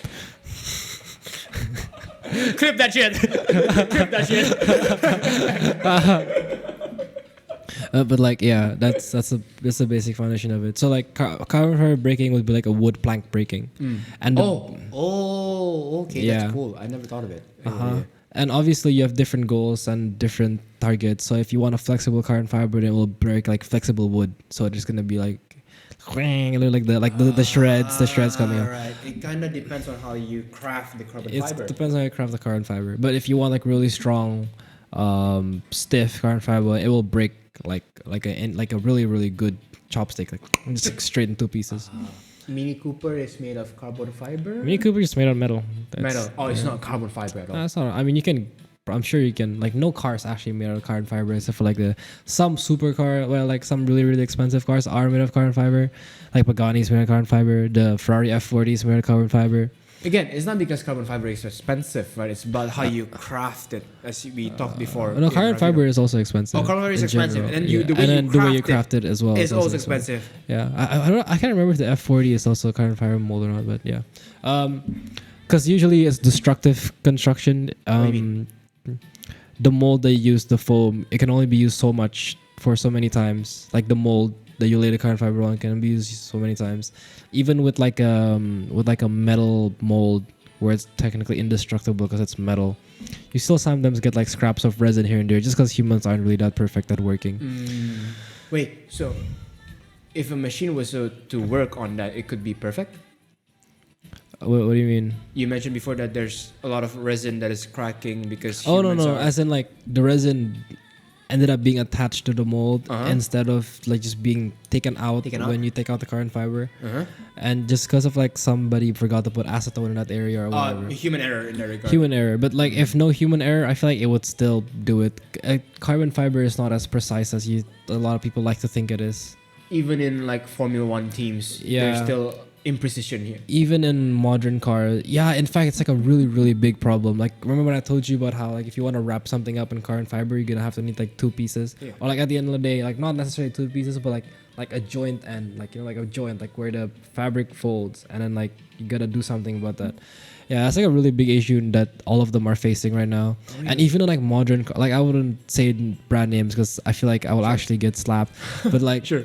if you look at certain car, like just any cars with carbon fiber parts, and you look at, it's called the trailing edge of an aerofoil. You know, like an aerofoil looks like that. Like it goes up, right? An aerofoil goes up. Aerofoil goes up. Oh shit, that's actually not that bad.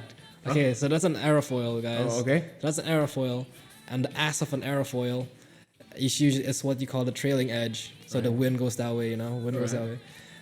It's called a trailing edge. And if any car with like an aerofoil, carbon fiber, and you look at that trailing edge, you can see a lot of times that there's like gaps in it. Oh, really? Because they use like this kind of like parabond chemical to like to fill in that gap.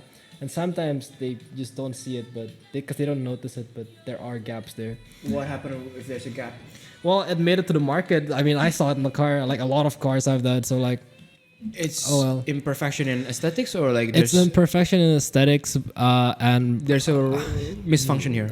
there is, actually speaking, there is no misfunction. There's no misfunction. So Actually functional speaking, purpose wise, nothing's wrong about but it. that's just because our technology with aerodynamics it just hasn't Hasn't been gotten developed that far. that Yeah. much. I remember I was talking about this in, I don't know, Batavia or something. We're talking about the averaging of the Navier-Stokes equation, where basically instead of simulating all of the air particles, you're simulating like a few air Few air. particles for like that's cubic meter. But yeah, in that type of simulation, those like small stuff doesn't really matter. In practical use, it doesn't really matter. But if you're a fucking nerd and you care about details, it will matter. It would matter. It will matter. Yeah, it's a really, really big problem because the speeds that the cars are technically supposed to go to, which is like over, let's say, 300 kilometers an hour, stuff like that will matter a lot. Because a lot of these things are like multi-element, which means that you'll have one aerofoil here and you have another aerofoil here. So this aerofoil will affect this aerofoil. So having It's a something chain reaction. like that, having something like a little bit like that will affect this quite massively. Because the speeds that you get that they are going at is like above 300 kilometers I per hour think in the end of sometimes. the day, F1 is a game of perfection. It is a game of perfection. A game of perfection, Yeah. precision, right? But then you get the road cars, it doesn't really matter. It doesn't You're not really you're matter, not going 300 in like tall, Yeah, like you tall, know. right? Like, Yeah. What are you in German? Are you in Autobahn? Even in Autobahn, there is speed limits, you know. Oh, really? They do? Yeah, if they do a lot of what's it called, construction work, because obviously there's a racetrack and hundreds of cars go over it. Right. Like there's gonna be potholes and whatever. Whenever there's a construction, there's a speed limit there, so you gotta watch out. Have you been to Germany, by the way? I've been to Germany. Nice. Is it like a magical place to you? Or is it just like, You know, I think it's a nice place. it's a nice place, but I think it's a not nice place necessarily for magical. It's a nice place for engineering. For as an engineer, for I as an think engineer. it's magical because It's basically the home of engineering, no? Germany, yeah, I'd say so. Germany is the home of engineering. Damn. Well, I want. Yeah, it is. It is the home. But the UK is the home for Formula One. UK is the home. UK is the full. I know it's a bit weird. You'd expect it to be in Germany as well, but it's not. Wait, what's the history behind it? Like, why is it that the UK is the home for Formula One? They just have the factories there. I don't know why. Oh, they have the factories over there. Yeah, they just have their factories there. Wait a second. So, what's the first racetrack in F1? First racetrack in F. Oh, I can't remember. Oh, okay. I can't really remember that. Right. But yeah, for like road production cars, the heaven would be Germany. But like for F1, it will be in the UK.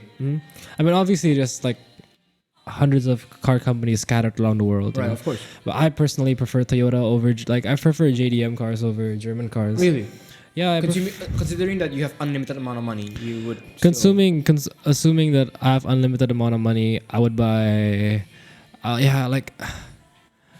I would buy an Aston Martin just because of the looks. If I'm talking about like performance and engineering and all that, I would buy a Lexus LFA.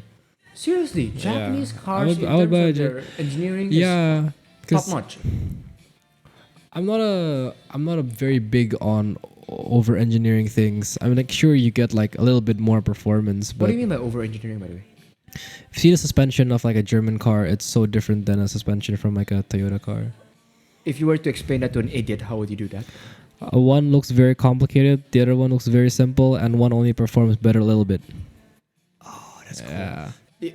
There's this theory that says that, oftentimes for a marginal difference, you have to pay so much more, right? I think it works the same when it comes to German cars Yeah. as well. But- for that marginal difference, you have to complicate things so much. So why did they do it? Because that marginal difference is what will decide if you're gonna win the race or not. You know. But as your daily consumer, You don't I want to really- be able to break my car and fix it myself. You know. Exactly. Again, it kind of goes back down to priorities, right? What was it that you said before? Like, German cars are designed for you to take care of it and it will take care of you. Japanese cars are designed for you to not take care of it and it still take care of you, right? You're designed to like fucking break it. Is that how the saying goes? Or is there a sharper way? to say it? Same. Something like that. So still, if you have assuming that you have unlimited amount of money, sure, you would buy an Aston Martin for the aesthetics wise. But when it comes to function wise, definitely Japanese cars is still the top notch. Oh well, I wouldn't necessarily say function wise. I'd say for like a daily day-to-day wise. Day to day wise, Yeah. Japanese cars still Yeah. I'd buy an LFA straight up before I buy compared to a a BMW or yeah. Mini Cooper is a German car, right? Mini Cooper's a German car. Why is it that they have like the English flag behind? Okay, Mini Cooper is at first was a British company, I think. It was a British company, but it was bought. Yeah, now it's owned by Volkswagen. It was owned by- BMW is owned by BMW, Jaguar, they're all owned by Who are the Volkswagen. three biggest automotive brands? Like the three biggest players here In the world? In the world. Big in what way? Market cap. Market cap?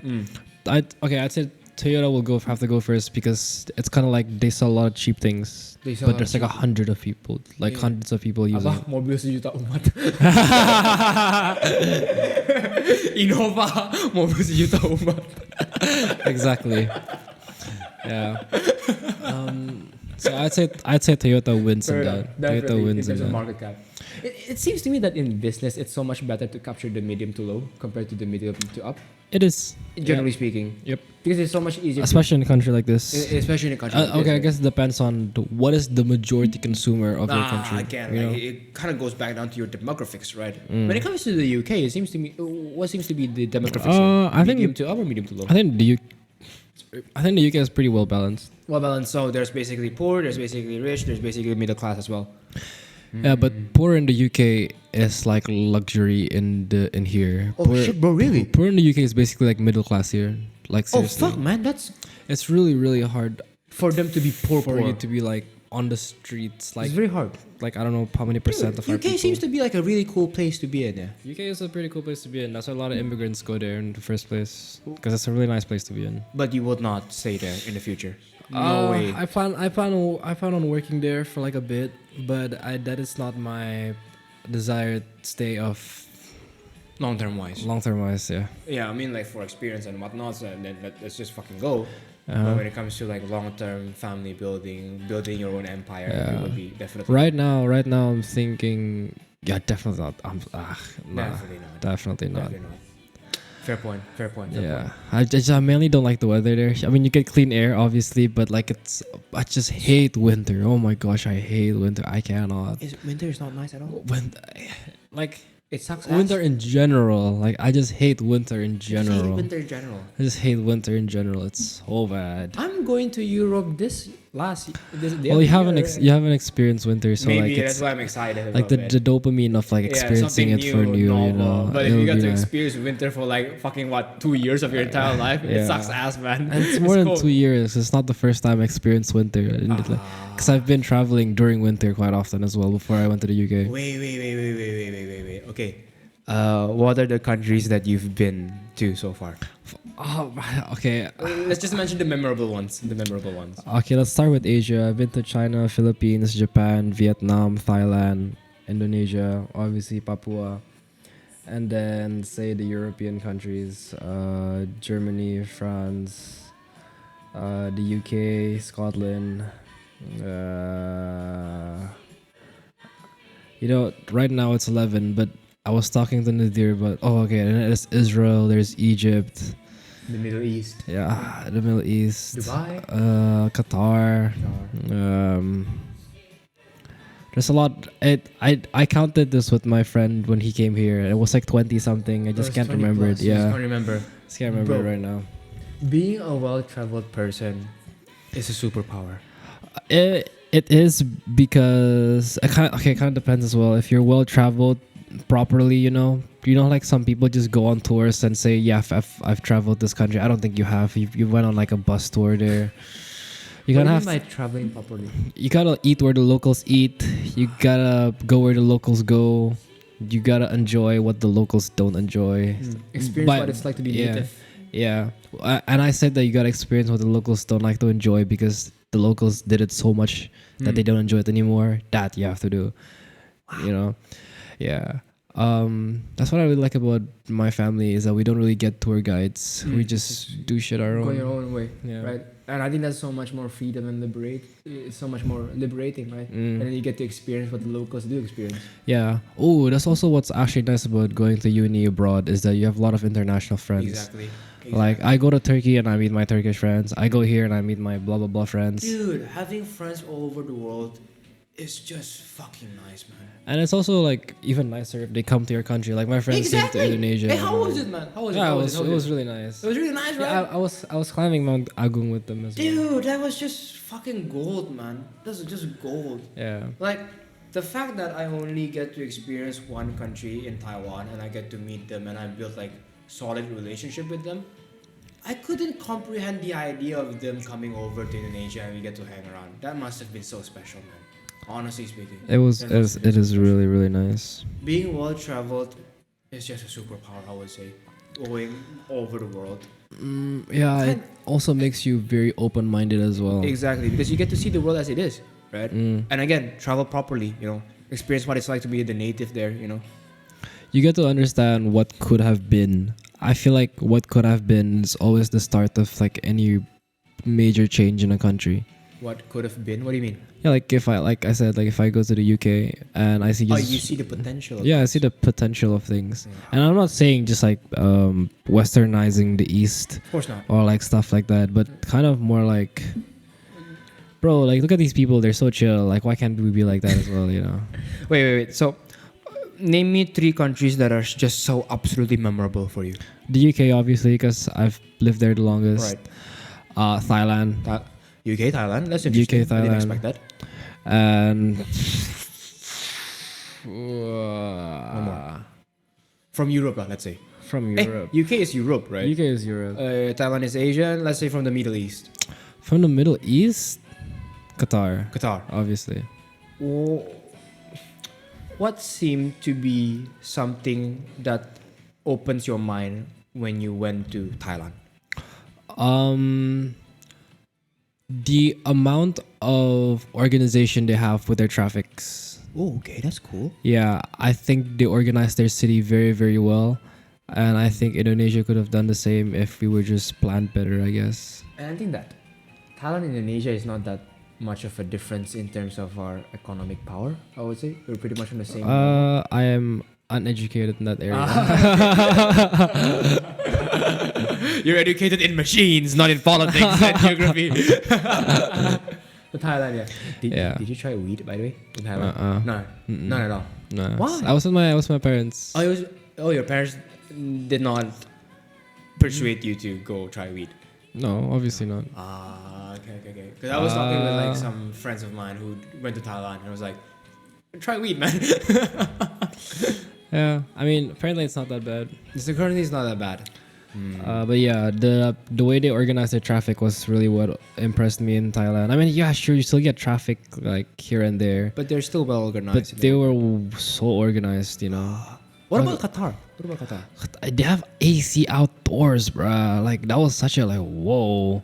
They have AC outdoor. I think How the fuck does that even work in the first place? They have AC outdoors. What do you mean? exactly. They have AC outdoors. Apa Central Asia tuh di langit gitu? They just have it on the sidewalks so that you don't get like overexhausted Dude, when you're like that's- doing jogs or whatever. That shit is awesome. Yeah, it's like called the government liking the citizens. Like, government actually taking care of the citizens. Wait, Well, it seems to be the most advanced country that you've been. Like the one that just absolutely like, what the fuck? You could be this advanced. That's really hard to say. Because every country seems to have their own competitive advantage. Every country I feel like so far, at least in my mind, excluding the corruption, technological wise, they're all the same, bro. Really? Like, yeah. Oh, that's cool. Every country has an MRT now. Everybody have like a central public transportation. So it seems to me that there's not one country that just absolutely smokes the shit out of every country. Nah. Pretty much the same. Pretty much the same. In fact, the MRTs here are better than the London Undergrounds. Really? Yeah, 10 times better. London has just shit MRTs? Probably because it's old, but it's ass. It's not It's being like taken care the of. one in Jakarta is way better. The MRT here is way better than the London Underground. That's cool, man. That's cool. Damn. Shandersen, is there something that you wish you want to talk about that we haven't talked about? Ooh. Or something that you wish we could talk about deeper? You know, I think we can go deeper on like male loneliness. Let's go there. Yeah. Let's go there. You know that there's like legit a study, that says that men in the 1980s mentioned that they have like 3 to 5 close friends. Men in 2025 have less than 1 or even none at all for the majority. Would you agree with that? That it seems to me that men seems to be more lonely now. Isolated. Where did you? I don't think that number is true. Where did you get that values from? No idea, from a podcast. I don't think so. I think men nowadays have a lot of friends. Really? Yeah. Maybe consider what the study considers as a close friend. I feel like online friends can be close friends, especially for guys. Not to the same extent when it comes to having physical presence. No? Not the same quality, Not but the same quality, but it still counts as a close friend. it still counts as a real close friend. It's not one of those things where I say it's a puppy love type thing. Like I feel right. like it's a Genuine genuine thing. relationship. Right. Not to the quality of a person like physically present, but I feel like that's still real. And a lot of men nowadays, I'm pretty sure, has a lot of that. True. Why are we lonely as men? Do you think that we're lonely in the first place? Personally speaking, no. We're not lonely. Personally speaking, I don't think men are that lonely. To the point where like a study says that a lot of men only have like 1 or 2 friends. Close friends. But I feel like that's a lot though. 1 or 3 close friends? No, 0 to 1. Oh, 0 to 1. 0 to 1. Oh. So no close friends to only 1 close friend. Okay, yeah, that is. Well, I feel like we're lonely, number 1, because we're pursuing too much. Because like what I said, like I feel like men now, like young men nowadays, are like going in the right direction because they're exposed to so much media, and a lot of that media is Andrew Tate screaming at a woman. Like it's not the right direction, but it's kind of like the right wind to take path on. So I think we're too harsh on ourselves a lot of time. Yeah, and it's just complete extremes nowadays. Like you're too harsh on yourself, or like you're just like a fucking marshmallow, man. Nah, yeah, like straight up you're a dwank. Like you can't. You're a tofu. You're a tofu, yeah. Because if you're too harsh on yourself, like you either like be pushing people away, right? Because like people are scared of you, and you demand the absolute best from other people, yeah, which they could not live up to your expectation. Yeah, or like you're just an absolute wank, and everyone kind of just like pushes you over. True. And like uses you. Dude, yeah, that's kind of cool, isn't it? You either push people away or people push you over. Yeah. That's kind of like the 2 extremes that are going on here. Like again, like life has so many if statements to the point where finding the balance between them. Right. Just takes trial and error. Like of course. That's what I really like about engineering. Like sometimes you just give up and be like trial and error. There's no other way around it. Really? Yeah. Some things are just not solvable. Some things are not solvable. Some things are not solvable, but there is an answer. What? The fact that there's an answer should mean that it's solvable. An equation can have infinite number of answers. That's considered as unsolvable, but it can still have an answer. It's just that when one variable changes, it changes the answer drastically.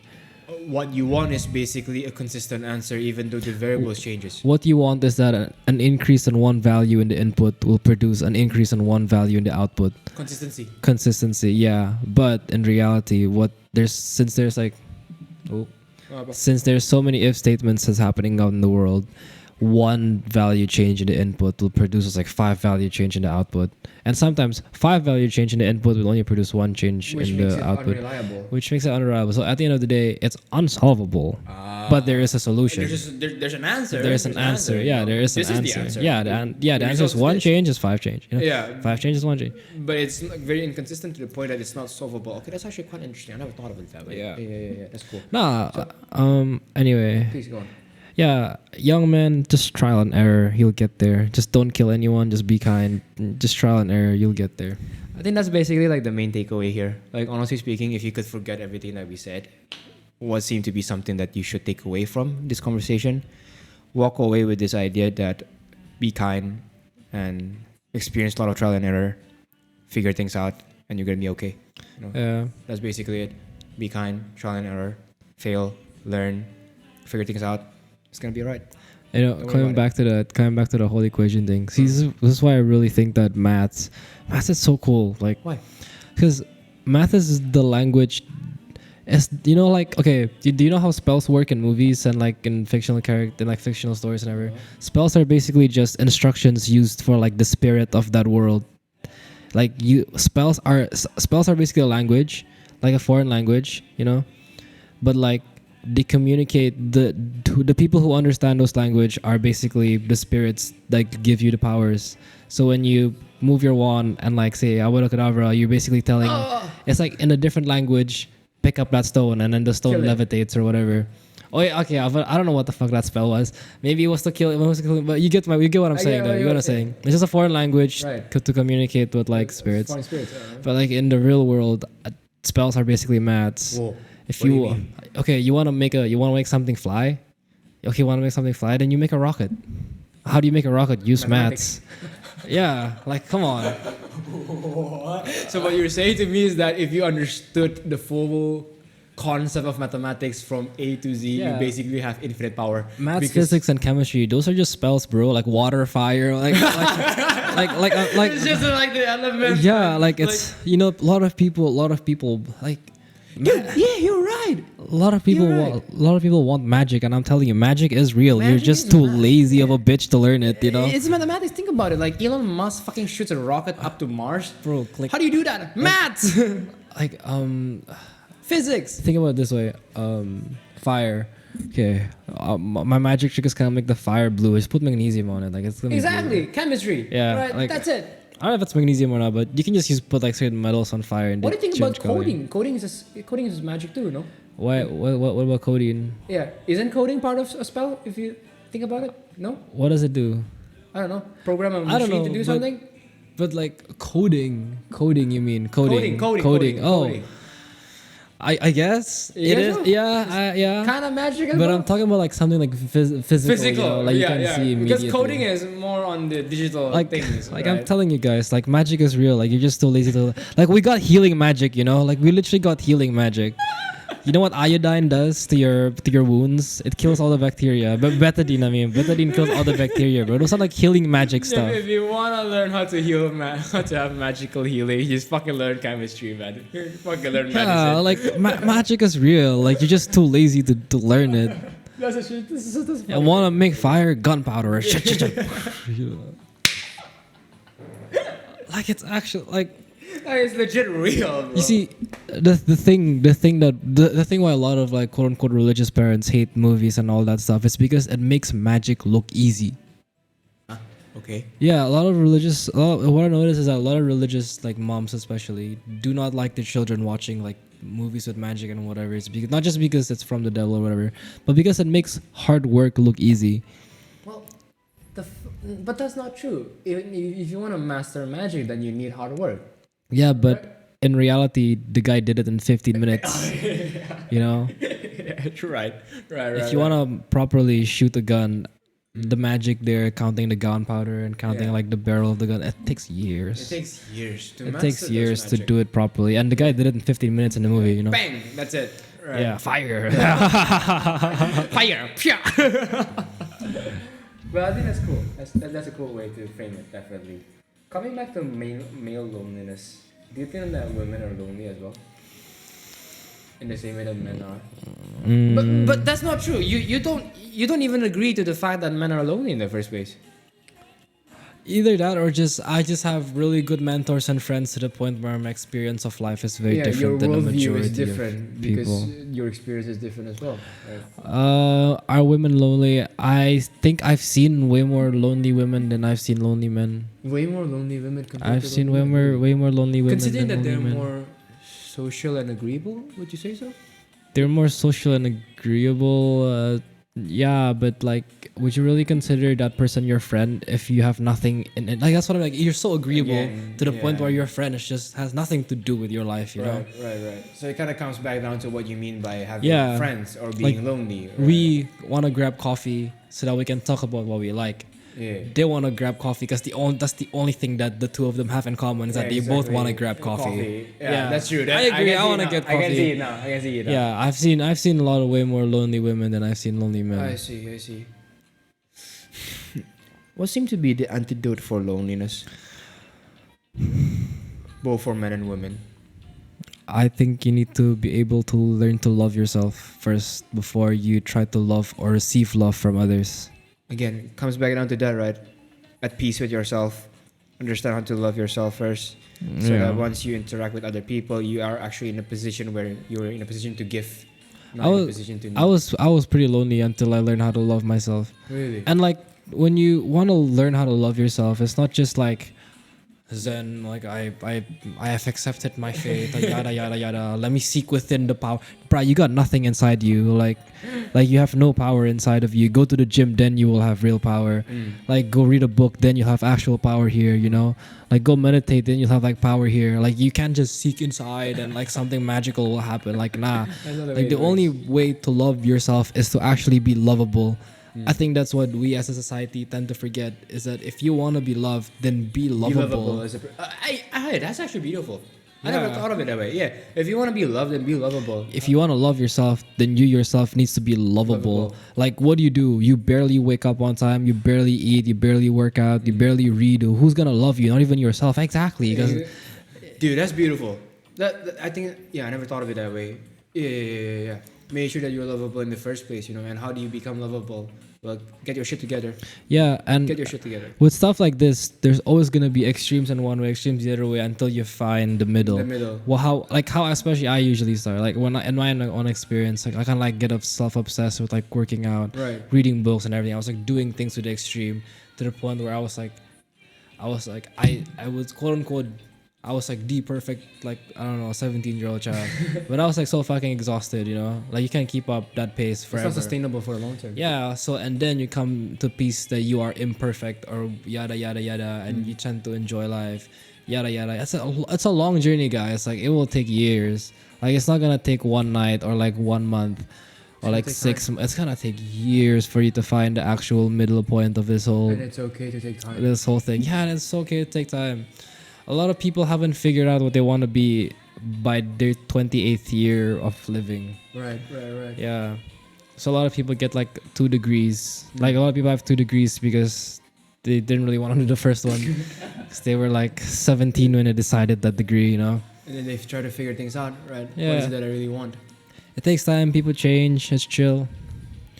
In order for what seems to be the gateway out of loneliness, it's by loving yourself first.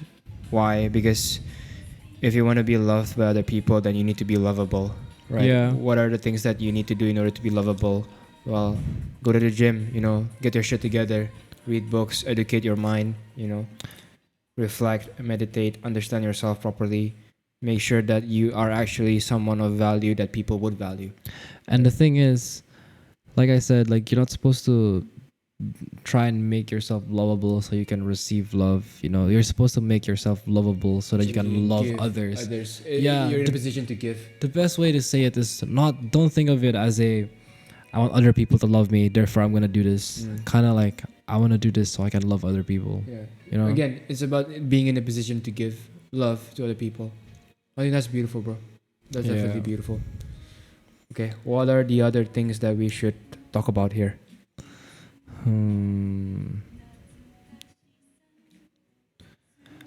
Spicy food. Spicy food. Spicy food and how it increases testosterone. Enlighten me. Yeah, apparently if you eat spicy food, it boosts up your testosterone a lot. Really? Yeah, I had my breakups because of spicy food, by the way. exactly. Breakout happens because of your imbalance in hormones, which is usually caused by your testosterone being too high. And testosterone increases oil production as well. I don't know about oil production, but maybe, I guess, people with luscious hair is usually very oily hair. I Yeah. see. Again, like I never struggled with acne ever in my entire life. You know, And then, acne is a good topic as well, actually. Really? Well, we can sideways to that and come back to the testosterone chili. sure. So, What about if acne? you're like a young man and you want to get rid of your acne like immediately, first of all, you need to change your bed sheet every other day. Like every other day. Every other day, bro. Every other day. Yeah, with the humidity we have in Jakarta Not and once a the week. amount of oil that we have on our face, you Oh, gotta do it every other day. Every other day. Every other day. Holy yeah. fuck. Especially if you're still a teenager and your face is very sensitive. You have to change it every other day. Wait, have you struggled with acne in the first place? Yeah, I struggle with acne in the first place. My face used to be worse than yours.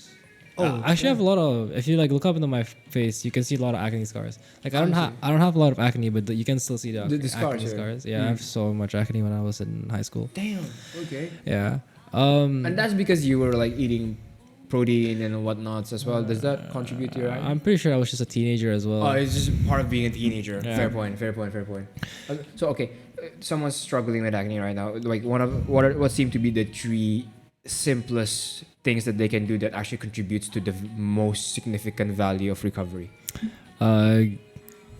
Knowing your skin type. Oh, okay. Knowing your skin type, which is simple, oily or dry. That's It's it. Oily or dry. That's it, bro. Oily or dry. You know. Don't oily or overcomplicate dry. things, guys. Knowing your skin type, and then knowing the best face wash for your skin type, and then knowing the best moisturizer for your skin type. Like that's it. That's three. And at the fourth of changing your pillow case, Sunscreen. pillow thingy. As well, that's fucking important. You wouldn't say so? Tanning oil is better. I use tanning oil. I don't use sunscreen. Wait, what does tanning oil do in the first place? Tanning oil just prevents ashiness. Ashiness. Yeah, so you still get the tan without the ashiness. You see how like some people's elbows are Yeah. like that, like it's like gray. Right. With tanning oil, which I don't put on my elbow, even though I should, it'll look like that. Like it'll just like normal it's skin. Basically, like how should I say, like balances things out, like, with your moisturizes. elbow and your skin. It wouldn't. I guess the technical word is like it moisturizes your skin so that it doesn't. It will tan a shit. It just won't turn to ash. Turn to ash. Yeah. What's the role of food when it comes to acne? Ooh, apparently your gut health has a lot to Exactly. do with that. Exactly. But the baseline is that my acne got away before I started eating vegetables, so I don't think it really does matter. A lot of people who eat like when you're young, I don't think your diet impacts you a lot. It's more about the hygiene part. Yeah, it's about the hygiene part and hydration. You need to drink a lot of water. Talk to me about the relationship between hydration and acne. I don't know. I just hear a lot of people saying drink water, water, man, and it you know, just works. drink And it water. works as well. Like I also my acne started going when I started drinking like gallons of water every day. I think it's about like flushing your toxins out as well. Yeah. Kind of counts like that. Yeah. Sleep to me helps a lot, honestly. Sleep. to me helps a Yeah. lot. I've seen like when I'm like nowadays I only get acne when I don't sleep. Exactly. Yeah. It's Like, hormonal I- acne, right? I can feel my acne growing when I'm like Yeah, late at night in my yeah. lab doing my simulations. I Yeah. can see an acne growing. And I often observe that when I get my sleep right, my acne recovery is so much faster as well. Yeah. Sleep helps in that regard. Mm-hmm. Sleep, food. But what are the most important things? In the end of the day, it's hygiene, right? Take care of your pillow, understand what your skin type is, know what kind of facial wash works for you, what kind of moisturizer works for you, sunscreen if you want, tanning oil if you prefer. And then in the end of the day, food, sleep, those are the little gritty things that you can do. And fruits. Fruits If you as well. can't eat vegetables, Yeah, eat yeah, yeah. fruits. Yeah. Fruits is definitely a big win as well. I do think that there are certain fruits that helps with collagen as well, with skin recovery. I'm not that educated in that deep regard. into. Yeah, I just like fruits because they're sweet Yeah. and they don't make you fat, so I just eat them a lot. Fruits. I think generally speaking, it's also about being healthy. I think being hygienic and being healthy at the same time. Oh, and if you if you can't do any of that and you can only do two, just do the face wash and moisturizer. You'll be way better off than when you were starting. Facial wash and moisturizer. What's the role of moisturizer again? Like facial wash, I get it. So acne obviously builds up because of like the oil in your pores and whatever. Like certain, at least for my skin type, maybe for different skin type. For my skin type, the moisturizer helps prevent the oil to be built up. It basically It moisturizes the face so that the face doesn't have to produce that much oil. Yeah, that makes sense now. Yeah. I remember now, like, one of the reasons why I got my breakout, like the worst breakout ever in my entire life, was because like I was eating like oily, spicy food, which kind of like hurts my gut health, I would say. Like, gue makan sampai bibir gue doer merah banget gitu. And that was so stupid. And I realized that I use a facial wash that makes my face dry, that actually makes my face even more oily, and then plus with the oily spicy food. Yeah, no shit, I got my breakout. Yeah, that's why you first you need to find out your face type, facial type, right? which is just dry or oily. That's it, bro. That's it. What facial wash are you using right now? I'm using La Roche-Posay. Moisturizer? Later. I'm using Skintific actually. Skintific, the 3 gel whatever. Oh, I see. I'm using CeraVe for my facial wash and also LRP for my moisturizer and Beauty of Johnson for serum. Fun fact, Marco bought all of that. Dude, he's such a nice guy, man, honestly speaking. Like, like I was talking to him about my acne problems and whatnot. He was like, "Oh, you know what? Let's go to Purina Mall today. I'm gonna bring you to Sociala. We're gonna." Which one is Purina Mall? Huh? Pim. Yeah, Purina Mall. Yeah, and we're just gonna buy some skincare for you, and we're gonna go do it, man. It's like, is that near the barber shop? I would say so. It was quite near, very very near. Concave, right? Yeah. Concave barber shop. By the way, Sociala, Concave, if you want to sponsor the podcast, I would be happy. Have you gotten your haircut there? Sorry? Have you gotten your haircut there? No, I did not. I got my haircut with Marco in Concave Barbers. It was actually quite good, you know. Like they cut your hair there? They cut my hair there. When was that? When? Oh, yeah. 2 weeks ago, 3 weeks ago. I would say. What? Okay. No, I'm just asking if you've cut your hair there. I realized that one of the hairstyle that suits best with me was classical quiff. Right? I don't know what that means. I don't know what it means. Are you a guy into haircuts or nah? No. Oh, what do you tell your barber when you're gonna get your haircut? Yang bagus pak. Jadi gimana hari ini bro mau potong mana? Udah yang bagus aja terserah mau gimana. But for real, you don't even like tell them, oh, gue maunya begini. No, you don't do that. No, I trust my barbers. You trust my barber? I trust my barbers. I see. And you're never disappointed at all? Never? No. I like your haircut, by the way. It was good. It was good. Yeah, I just tell them if I want a long, medium, or like short hair. Yeah. Tell them I want like short hair to the point where I don't have to cut my hair for like a year. For a year. Oh, this is you asking your barber to cut your hair short for like a year. I see. That's good, man. That's good. Definitely knowing your facial type also helps in understanding your hairstyle as well. Yeah, that's why you gotta find a stylist barber, not just cukur doang. Yeah. Back then when I was like thinking like my dad, I was thinking like, oh yang penting kan potong rambut 60,000 aja. And they were like, fuck you. Kayak potong rumput. Exactly. There's no art, there's no style, there's no whatsoever. There's no harmony, I'd say, because sometimes like the haircut, like if you cover your face, like the haircut looks so good. Yeah, exactly. And then you put that in context to your face, and it just looks so dwanky. What the heck, bro? Yeah, exactly. It's all about harmony. Yeah, like I think that investing in yourself is one of the things that you shouldn't be stingy about, honestly speaking. I agree. Investing in yourself, investing in perfumes, perfume and good clothes. Let's talk about that. Perfume and good clothes are very underrated. So with good clothes, Uniqlo and Zara. I'm sorry H&M, but you can't. Like they make really good sweaters. H&M, if you want us to sponsor this podcast, I'm still open, by the way. They make really good sweaters and like oversized tees, but like other than that, no. Nope. But Uniqlo, never go wrong. Top You can never go wrong with Uniqlo. They're quite pricey though. Same thing with Zara. Yeah, H&M is kind of like the more cheaper bit, but like obviously because But again, like di mana-mana ada harga ada barang kan. Exactly. yeah, or you get your materials and you get your stuff custom made. Oh, that's even It's better. gonna be roughly the same price as what's his name, Uniqlo, Uniqlo. but it'll fit you 10 times better. Yeah, 50 10 times better. And maybe if you get the MOQ right, you can get them literally cheaper than Uniqlo. Exactly. And you get to choose your own material. You True. get to choose your own style. Do you do that? Yeah, some of my pants are made custom. Nice, man. Yeah, because I have a very weird body proportion. Like my torso, I have a very short torso, and my legs are very long. Very so long.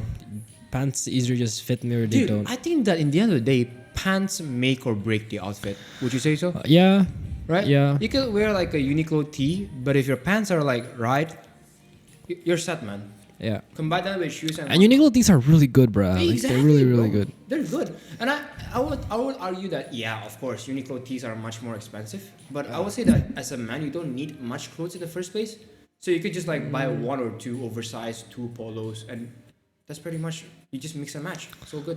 Yeah, just get a black polo, a white polo, and a Yeah. beige polo, and you're kind of good. You're settled already, man. You're settled for your like semi-casual outs, you know. Exactly.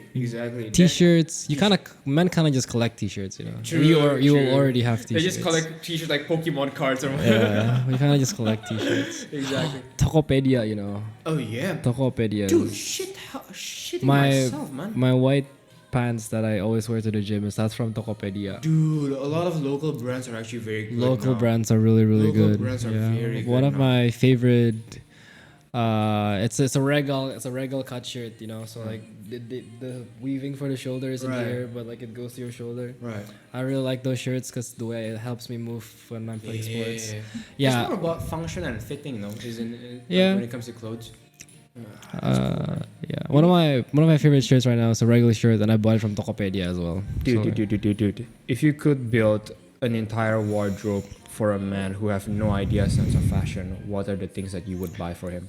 A baggy shirt and a baggy pants. Baggy shirt, baggy pants. What else? Sambas. Sambas. That's and then- Holy fuck, that's it. Sure, that's it. That's No. what it takes to be good dressing here nowadays. No polos, no belts, no like trousers, chinos, none of those things. Like That's it. I'm talking about a guy that's starting out. That would that be would- his first outfit I give him.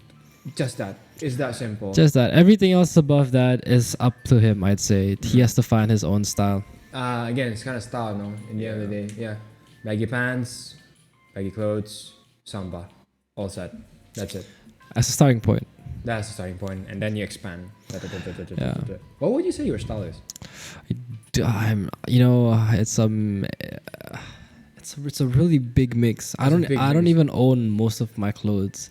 Wait, most of them are like your brothers? Or Most of my clothes are from my dad. you got passed down. Some from my brother. Good. Having a clothes from your dad is kind of special, isn't it? Some from my sister as well. Huh? Your sister. Most of my like my hats, my sunglasses, I was imagining you wearing like my Shandersen's jackets, crop top or something. my right? jackets, I'm so confused. my jackets are from my sister. Sisters as well.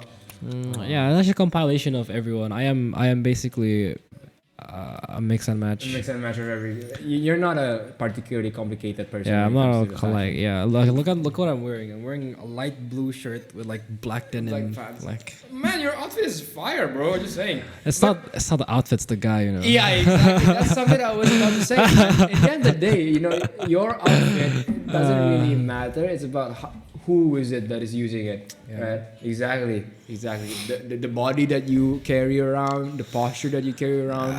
It doesn't. It usually just doesn't matter what I'm wearing. It's, Exactly. In the end of the day, it's Thankfully, I who just you look are good. as a person. Yeah. What was it the saying again? It's not the suit who makes the man, it's the man who makes the suit. Yeah, something along those lines. I don't know, but what I like to say is that do not wear your clothing or your accessory wear you, but you are supposed to wear them. You're not. Sorry, you were saying? You're not supposed to let your clothing wear you. You're not supposed to let your clothing wear you. Yeah, you are supposed to wear your clothing. You're supposed to wear the clothing. In other words, your clothing is supposed to complement how you look like. Yeah, not the other way around. Yeah. You're not the one who's complimenting your outfits. Your outfit should be complimenting you. One of the main reasons why I'm not a big fan of the Jordan 1s and their likes is that The Jordan ones are wearing you, bro. Like It you're kinda not steals wearing the the Jordan highlight. ones. It Yeah, steals like the it's just spotlight. steals the spotlight. Exactly. And I think that's one of the reasons why like men who dress classically, elegantly, never wears anything like logos or whatnot. Because it kind of highlights who they are as a person, not necessarily the brands or the logos that they're wearing. But something that's that's true. But also something that actually like still boggles my mind right now. Like, do you know how like pimps, like American pimps? I still don't know how they can wear their clothes. I feel like once you have like a certain level of confidence to you, like you can just wear anything and like you will be the center of attention. You know, Just like like you can see these pimps with like these golden chains and everything. Like none of them are grabbing their own attention. Like Exactly. everything is just pointing to the Aura. pimp. You know, Yeah, aura. like I find that really really cool. dude, how can men be more charismatic? That's an interesting question I want to ask. Be kind, bro. Be kind. Be kind. Don't speak like a dwank. I feel like that's it. Because if you're being kind, you speak like a dwank, then you'll just look like a dwank. What does a person who speaks like a duac looks like? You speak soft without any authority. Like you just. But like I'm definitely somebody who speaks very very softly. Hey, you're a soft-spoken person. But nobody thinks that I'm a fucking dwank. Of course not. Yeah, because everything is complemented by your body language, by your eye contact, by your tone. Like the volume in which you speak in doesn't really matter, you know. Yeah. The loudest dog isn't always the strongest one. Obviously. But Obviously not. at the end of the day, it's just about how everything puts together, you know. But there is certain people who can like speak on a louder volume and still not be annoying, but still maintains composure.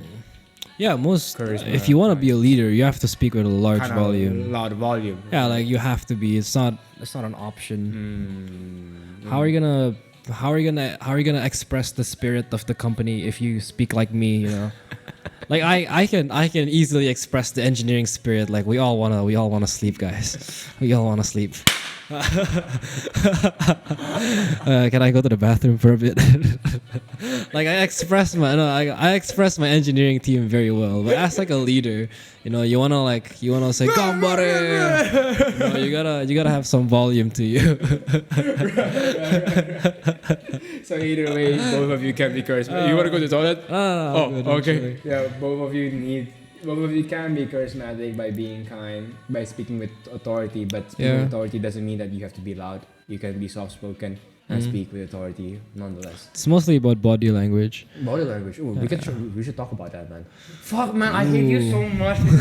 Like, I hate you so much, Shandersen. Like, fuck, man, it's like 3 hours and 10 minutes, man. Huh? Where's the? Dude, this keeps going, bro. Like, fuck you, bro. Dude. On top. Shit, man. Like, it's been like 3 hours already, and I can like sense it. Like, we're not done yet. We're just gonna keep going. Fucking hell. Okay, we can finish at body language. No, we can keep going if you want to, man. It's not. Because actually getting late, and we have church tomorrow. Okay. If you want to keep going, just keep going. I'm here to follow you around, man. We can finish in body language. Sure. Go on. Yeah. So if you wanna. What seemed to be body language expressions that shows that you are actually someone kind, someone grounded, at peace with yourself?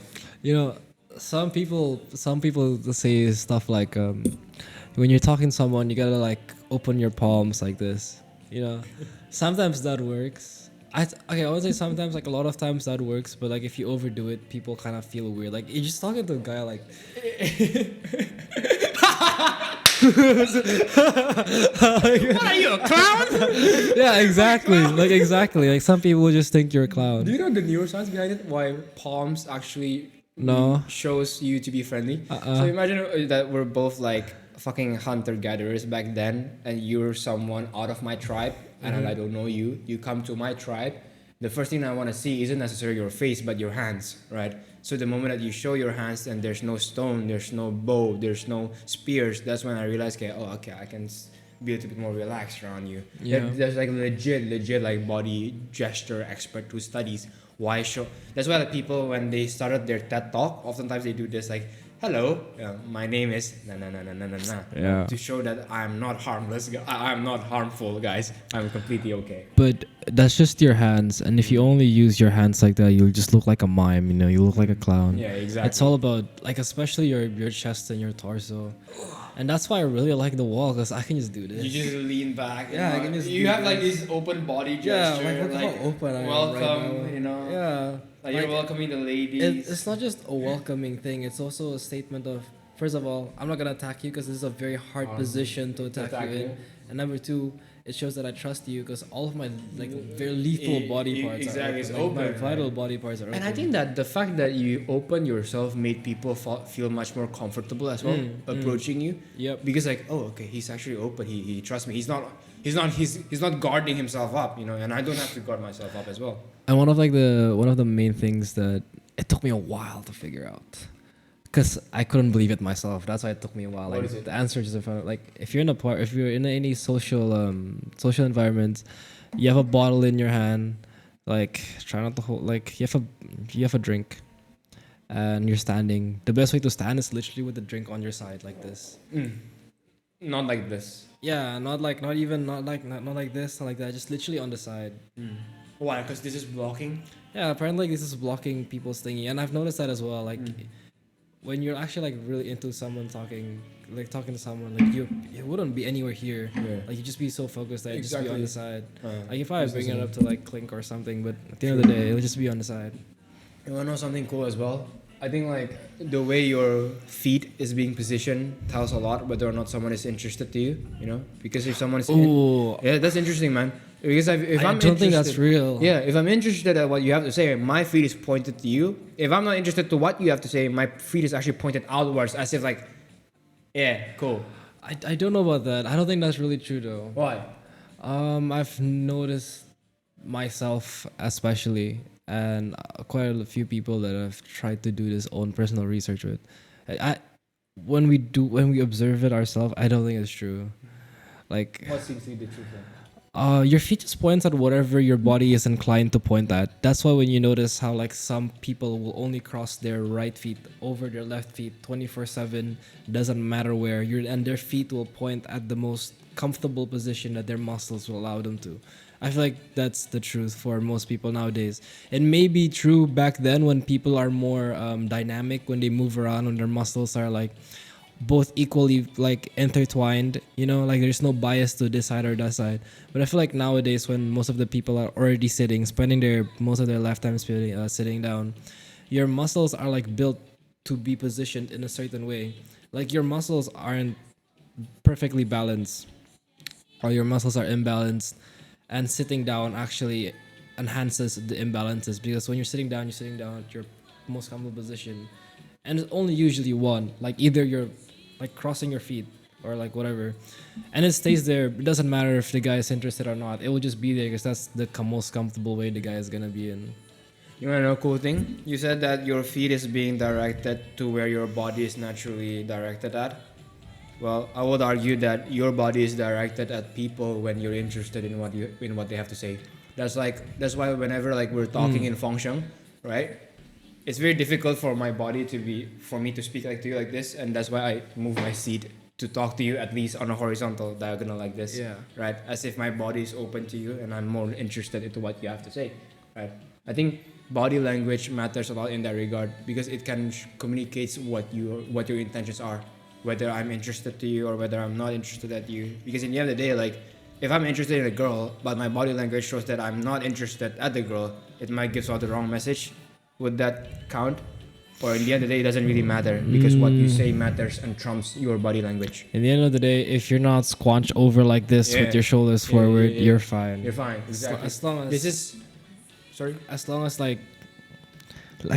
as you don't look like the hunchback from the Northern Dame, you're fine. This is such a loser position, no? Like, you know... It is such a loser position. you know the reason why, right? Why this is identical to being a loser? No. No? Because we're protecting our necks. Really? Yeah, it is. Lobsters do that. That's basically from Jordan Peterson. Whoa, Dude, that's cool. I That's didn't why, know like, that. There's basically lobsters, like, this is in the first chapter. Jordan was talking about this idea that when lobsters are fighting for geographical strategic position, for mating, for survival, because the ocean is kind of dangerous place to be in. When they fight, the lobsters who win have serotonin coming out of their brains, and when they have more serotonin, they walk with their shoulders back upward. Lobsters have shoulders. No. I mean, like, as in they stand up more uprightly. You know. Meanwhile, lobsters who actually lose, they squash back. You know, they're protecting their necks and they're ready to scuttle away, right? But lobsters who win the competition, they walk in a much more uptight manner. You know, they open their chest up. You know, and that's actually identical to how we behave as human beings. When we're nervous, when we're anxious, we often like avert our gazes. The best way that I've heard people describe it of having a confident body language is be drunk. Like seriously, like when you're drunk, like when you see somebody, I mean, just imagine somebody drunk. Like somebody drunk wouldn't sit down like this. Right. They would sit down just like, Laid back, you know. they wouldn't walk like. Exactly. They would just walk like.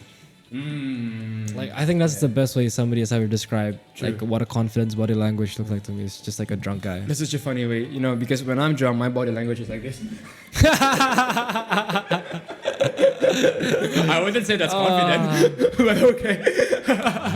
I think you should try different types of. I think you should do your fair share of alcohol traveling as well. Man. For sure.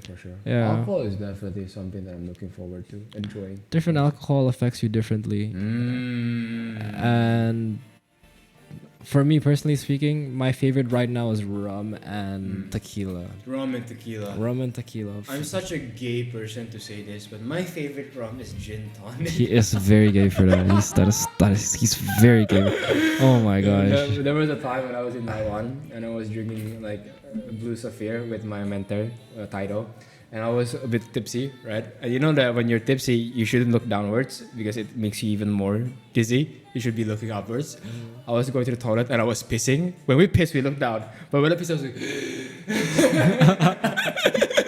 just to get my stability right, I have to look up like, oh.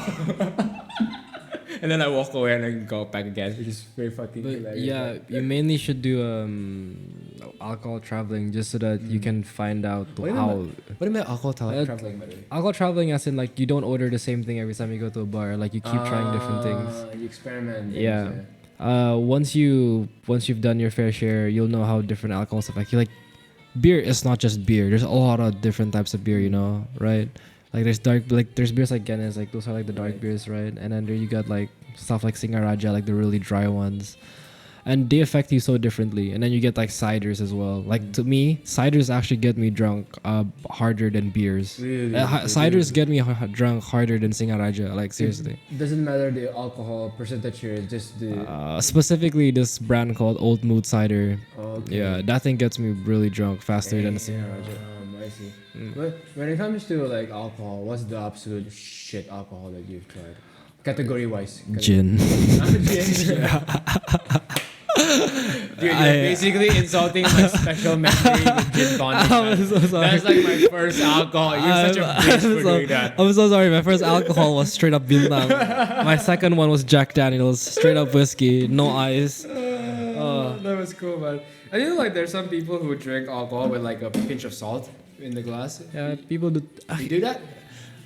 Yeah, you know, the majority of the world do that. But I was about to say pussies do that. Pussies do that. but then I realized the majority of the world do that. No, I drink my tequila straight with nothing. No sauce, no nothing, no Nobody. whatsoever. I don't think. It's very rare to see an Asian guy like.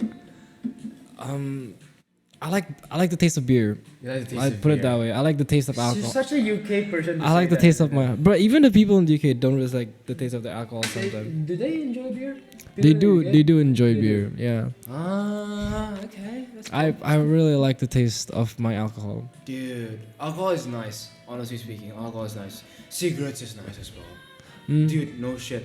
Like, I would smoke a cigarette, but I'm restraining myself. You know, cigars. I'd say. Cigars are a different thing. I think cigars would be really nice. Have you tried cigars? I've tried cigars. That's really good. I've tried cigars and whiskey.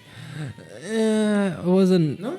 It was a really nice cigar as well. It wasn't like some cheap ass cigar. Okay. And it wasn't pretty much. It wasn't good. I don't see the point in it. You don't see the point in it. You know, like you're not even inhaling it to your lungs. Like you're just giving yourself mouth cancer.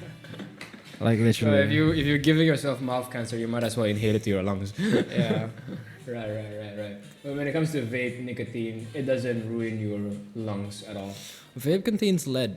All vape liquids have lead in it, and it will slowly kill you.